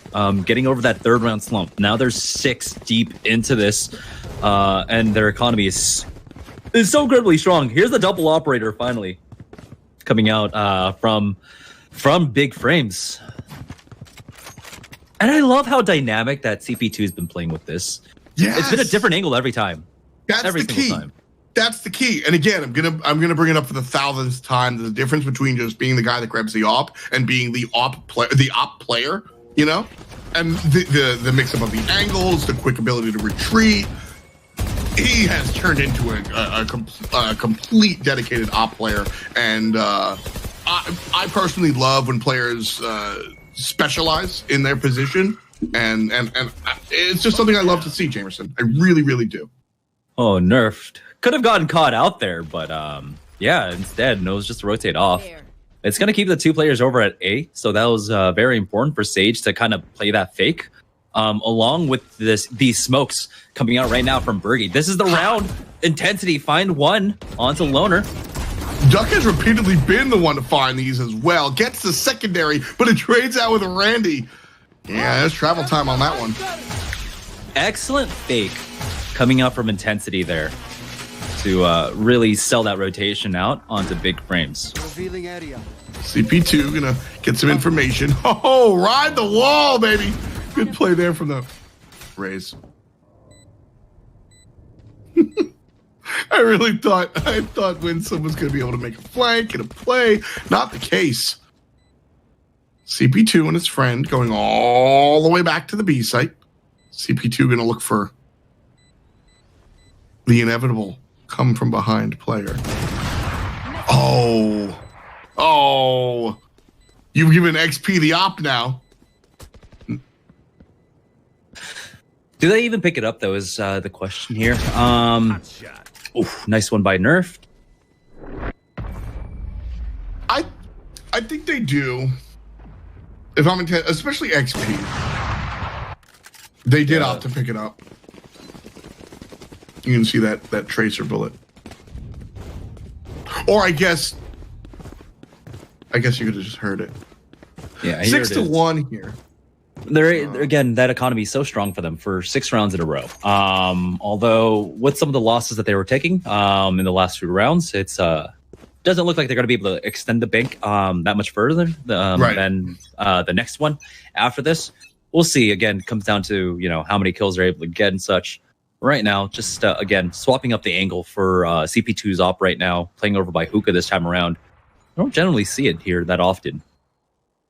Yeah, an odd angle, but again, that's a different one every round. That's kind of what we ask for. I do. So this is nice. He is playing with a secondary player just in case he misses that op shot and they rush him. Then Vandal guy can take. Sorry, like CP2 is hitting all these shots, and then it's just this one recon bolt where it's just like right into the wall. Well, guys, there's no one in this room with us, but there's somebody over there, and they're dead. Like you can't even like be disappointed in him because he's just been hitting every other shot, so it doesn't even matter. Like you're afforded this one mistake. And what I loved about that, he's like, all right, I didn't get the info. I guess I'll just look. And he just raw peeks and goes, hey, there was someone there, but I took care of it, champ. No big deal. The trade-off ultimately was that they used Cypher Ultimate, right? But again, it's just like, how often do you really use Cypher Ultimate anyhow? So, whatever.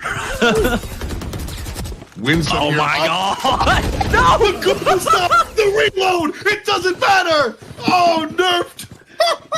you see the panic? The panic in his like entire demeanor right there. Oh my god. The screen was panicking. Yeah. Okay, so we're at double operator once again. It's gonna be Winsome. Where is he playing it? Okay, so he's on the A side with it. CP2 holding down over at the B side. This time around, he's gonna check the banana angle. So again, keeping intensity guessing. They don't know where they need it. If they do pick up an operator, they don't know where they have to send him to try and challenge him, right? So that's the most important part about this.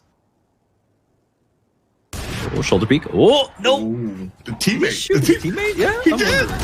He did. Loner gets the first kill, and Austin's able to trade it out, but CP2 finds his second shot opportunity. Fire in the hole! Trying to find a third. Here comes Duck over the top with the ultimate. Pop, pop, Winsome hiding. And trouble for intensity still. Ocho for big frames. So intensity, or well, Winsome kind of reminding me of Ghost from last night on the jet. Yep. At this point, like we were talking about, like maintaining your discipline and playing this properly, but Winsome is definitely trying to go for some highlight reel plays. Yeah, he's the one playing for the Jiffy Cat here. Yeah. But yeah, take a look. That economy, 9K, 8.8, 9K, 3 players on max money for big frames. And there's 3 rounds left in this half. They have full buys, even with double ops. So this is very troubling for intensity. Intensity here. Yeah, intensity's out here on unemployment with that 350 a week. Just like not doing it. Austin gets an answer though. A nice look here from intensity. Starting off on their side of the court, 5-4 for the first time all night. I know exactly where you Ooh. are. You're probably afraid. Nice shot. Austin with 2 for the round. Bergie trying to back it up. And now intensity gonna full rotate over to B. Call with the knife out. Oh no. Oh wait, that was a teammate. Sorry. Knife fight mid. I've been used to the frenetic action of this match. Yeah. Okay. Randy, we haven't spoken as much about him. We talk about him here or there, that secondary op, but he's been holding his own as well. Yeah. His presence has been known as well. It's just, Duck going in. There we go. Took him a while, but he found the kill on Randy. Now it's just 2 players left. Can Raze do it? Nerfed is here as well. Are they going to look for it is the question. The answer is no. They don't even need to go for the save here. Like I said, their economy looks so strong. It was 3 players at the beginning of this round that were basically max money. And if they wanted to, they could just double up for the last 2 rounds. But playing for the exits is going to be really important. I think is what they're more likely trying to do than for the save. Right. Reliably try to get an exit frag here is what they're trying to do.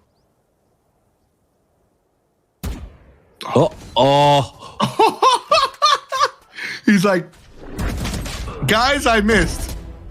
Oh no, that's unfortunate. Oh, that was cute, but no play there. Intensity find number 2 after 10 rounds. They trail by 6.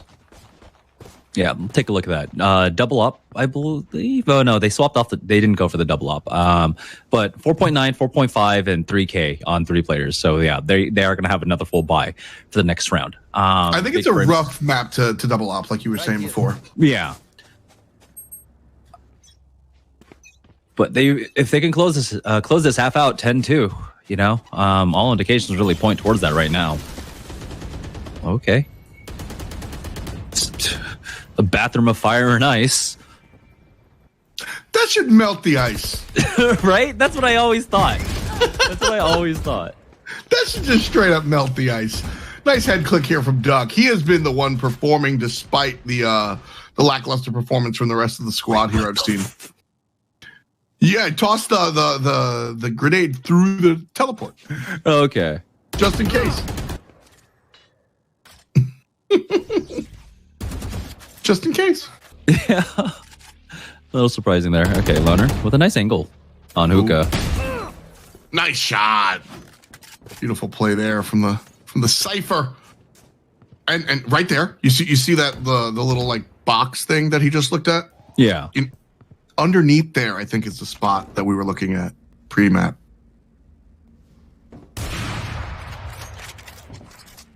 Sniper shotgun to miss. CP2 out here, looking to see how many people are on site. There's going to be 3. CP2 loses the op battle. Austin.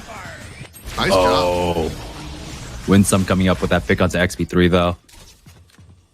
They haven't got the spike down. Honestly, play time. Big Frames just needs to play time. There's 15 seconds left. If they can delay for 10 more seconds, this is just a round win for them. Yep. There we go. That's the pick. You just back off. Pop, pop, boom, boom. Mamma jamma. Beautiful play here from Winsome. The defenders were able to take it despite Austin's 3-piece. Oh, that's the Rays mentality right there. Yep. That's the Rays main. That's just pure smork, baby. Oh man. All right, 9-2. And with that, let's see. Okay, so we should. I was gonna say there's gonna be an opportunity for a full buy for Intensity, but someone on Intensity's side was just like, "Nah, frack this. I'm going for the op." So someone's gonna be without a rifle. It looks like on their end. Oh no! They sold it. Okay, they got them the rifles across the board. Big push up coming out from Big Frames, and just like that, it's going to be a 3-for-2 exchange. Big Frames, 3 players standing. Retro thinking about it, just kind of pushing up, allowing XP to grab the res, so it's a 3-on-3. And to the rotation we go. Just checking the flank. Intensity looked like they want to stay on A.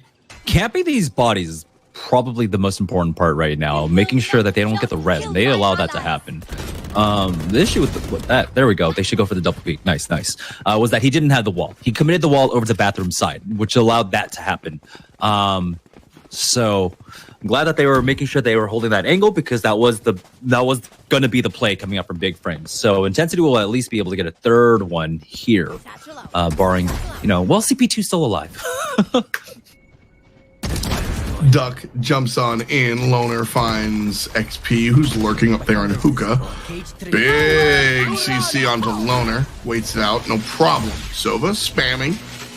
And finding the information on 2. Info probably more important than the damage, to be honest with you. This guy can handle his guns. Recon Dart destroyed right away. And 1 player in here.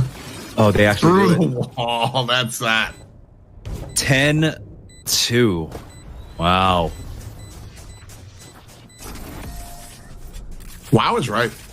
Is that? Go ahead. Is that? No. We've had a 9-3 half, right? Yeah, we've had a 9-3. But yes, the majority of the night has been pretty much kind of like in that realm. It's like 9-3, 10-2 halves. And so the defensive advantage here really rearing its head tonight's fight night. For sure. Pistols out, baby. 3 ghosts, 2 classics. I say all the time, I was playing a different game last night, and I was like, yeah, I love the pistol. I love getting good at like the default weapon. I'm awesome with the USP. I'm dope with the Glock. Like I think that's an important part. Like I think that's cool. I think it's important, but I also think it's just cool to be that guy. Dude, the classic sucks. It does. I just can't. It's just so tough. I've never practiced my pistols, but generally whenever I play like Counter-Strike or even here in Valorant, the USP and the Ghost is just, those pistol rounds are whenever I like, that's when I get my aces. You know? Yeah. I never get my highlights with Vandals. I never get my highlights with like the Marshall or Phantom. It's always going to be a pistol ace. That's what I find. I feel that. I'm here for that, and that's generally me as well. I don't want to spend the money on the Ghost. I'd rather. Yeah. But oh well. The worst part is that like I set that pace right in the first pistol round. They're like, "Bro, you're nuts," and then I just bottom frag for the rest of the half. At this point, I think this is a personal attack. You've clearly watched my stream. All right, Pistol round this Intensity. time is intensities in the hand. 3 players up to 2 as they storm the site. CP2 though gonna even it up. It's all up to him, and it won't be done. So it's 10-3 here. Intensity now find themselves. They didn't have time. What? They didn't have time. I gotta go. I gotta go. I'll see you later. I'm retreating from. I'll see you later, man. I don't know if he like pulled off the defuse because of like CP2 like challenged for a split second there or what, but he was off by a second on that defuse. It looked close, but yeah. So now with that pistol round win, that's tough. I mean, intensity coming back into this one. They're going to try. Winsome has the weaponry. Intensity, on the other hand, I didn't quite see what they're packing. well, we got an SMG on 2 players on for. Oh, wait, there was a Marshall for intensity, right? No. That was on big frames. Big frames playing the big games right now. Austin with the sub.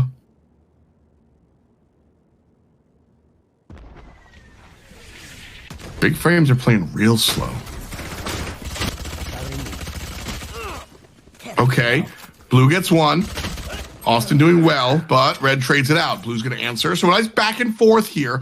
I think that's 4 players standing for intensity and only 3 on big frames. Make it 3 again. They're going to go through the teleporter here and head towards B through hookah. Good call. They've already got the rotate out. You know, they got the heavy commit. Funny if they just like double rotate their portals. Oh, beautiful. Vroom, vroom. And here we are again. Satchel out.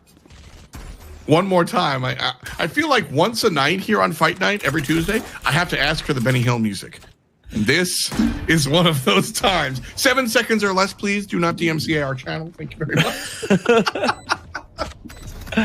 Oh, man. Okay. Oh, shoot. Here comes a lot of ultimates. Oh, intensity. 1v3 now. There we go. Shots. There it is. Nice job. All of a sudden, you know what? I'm not going to say it. There it is. Defenders win.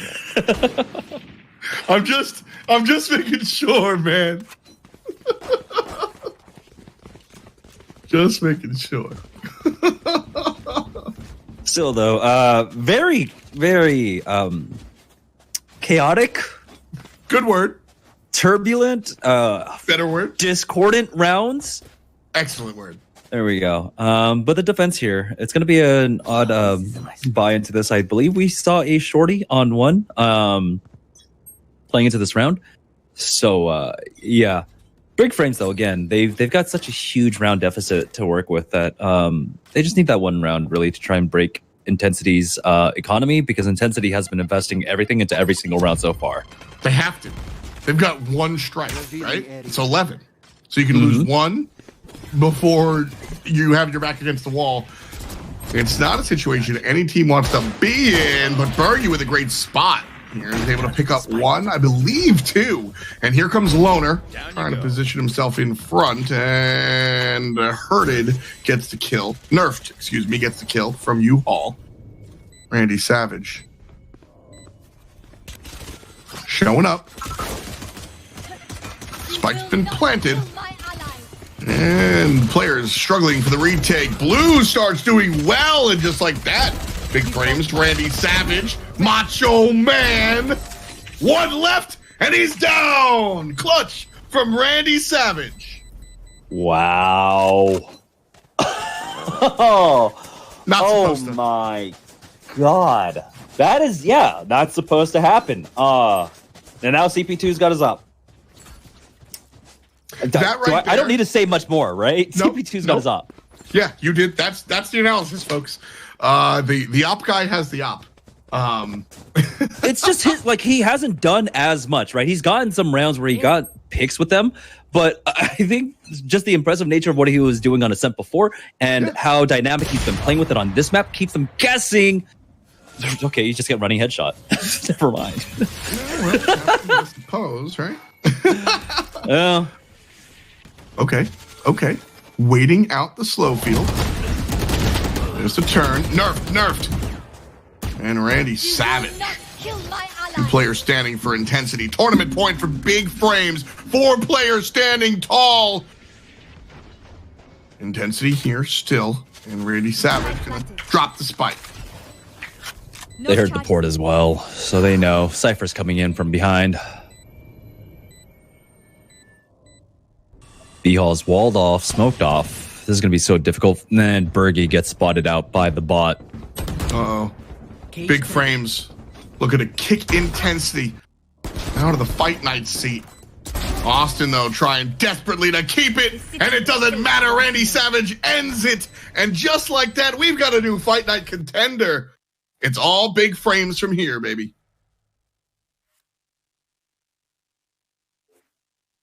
GG's. Honestly, the tale of the evening is just defender side start. Just defender side start. Is that, let's have a frank discussion. Is that because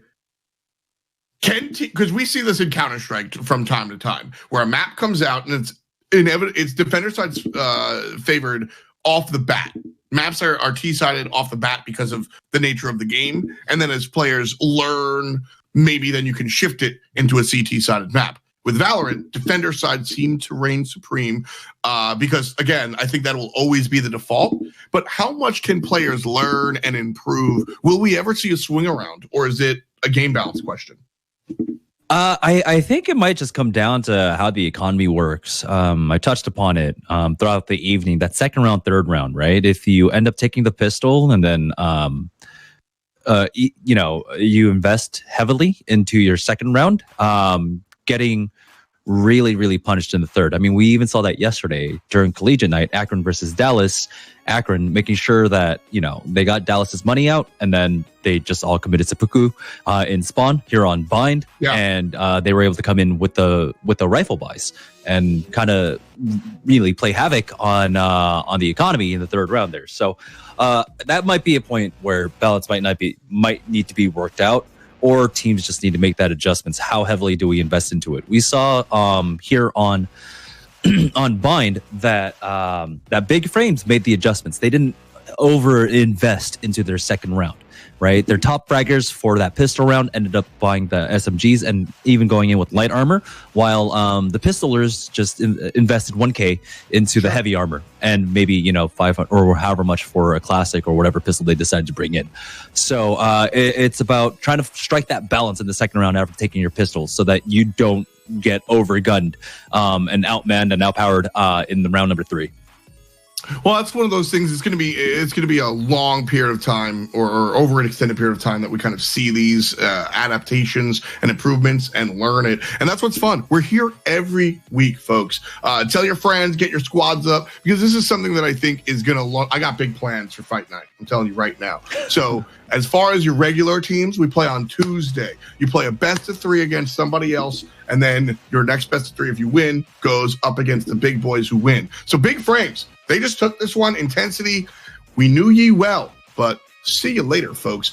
Big Frames will play next week against whoever wins the first best of 3 off the bat. And of course, if you're still in college, we got that going on too. Talk to them about Mondays, Jamerson.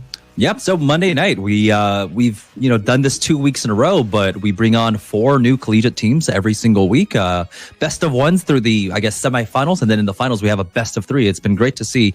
Dallas was able to take the victory yesterday, I believe, and then Irvine in week number 1. So a lot of already kind of esports collegiate mainstays making their presence known early on here in the collegiate Valorant scene. So really excited to see how much more we can develop that kind of infrastructure. Yeah, it's dope. Valorant Wisdom, GiantSlayer here. A lot of good people putting together a lot of good stuff. Names you would know. So it's really cool to see esports made by esports people for esports people. So out there in chat, put it on your bookmarks. And if you don't have a bookmark, go to Juked. They'll bookmark it for you. Thanks to them, and thanks to you, Jamerson. Thanks to you too. It's been fun. Yeah. So it's always a fun night. That's it for our show, right? That's it. I don't see you till Monday, huh? Yeah. It's gonna be a long week without you. I guess we'll have to move on. Like I said, show up every Monday and Tuesday. Collegiate on Monday, the big boys on Tuesday, and the rest of the week is yours, I suppose. Shouts to Big Frames. We'll see him next week. And shouts to you guys in chat. We'll see you next week as well. That's it for us. We'll get you next time. Peace. And much love to you.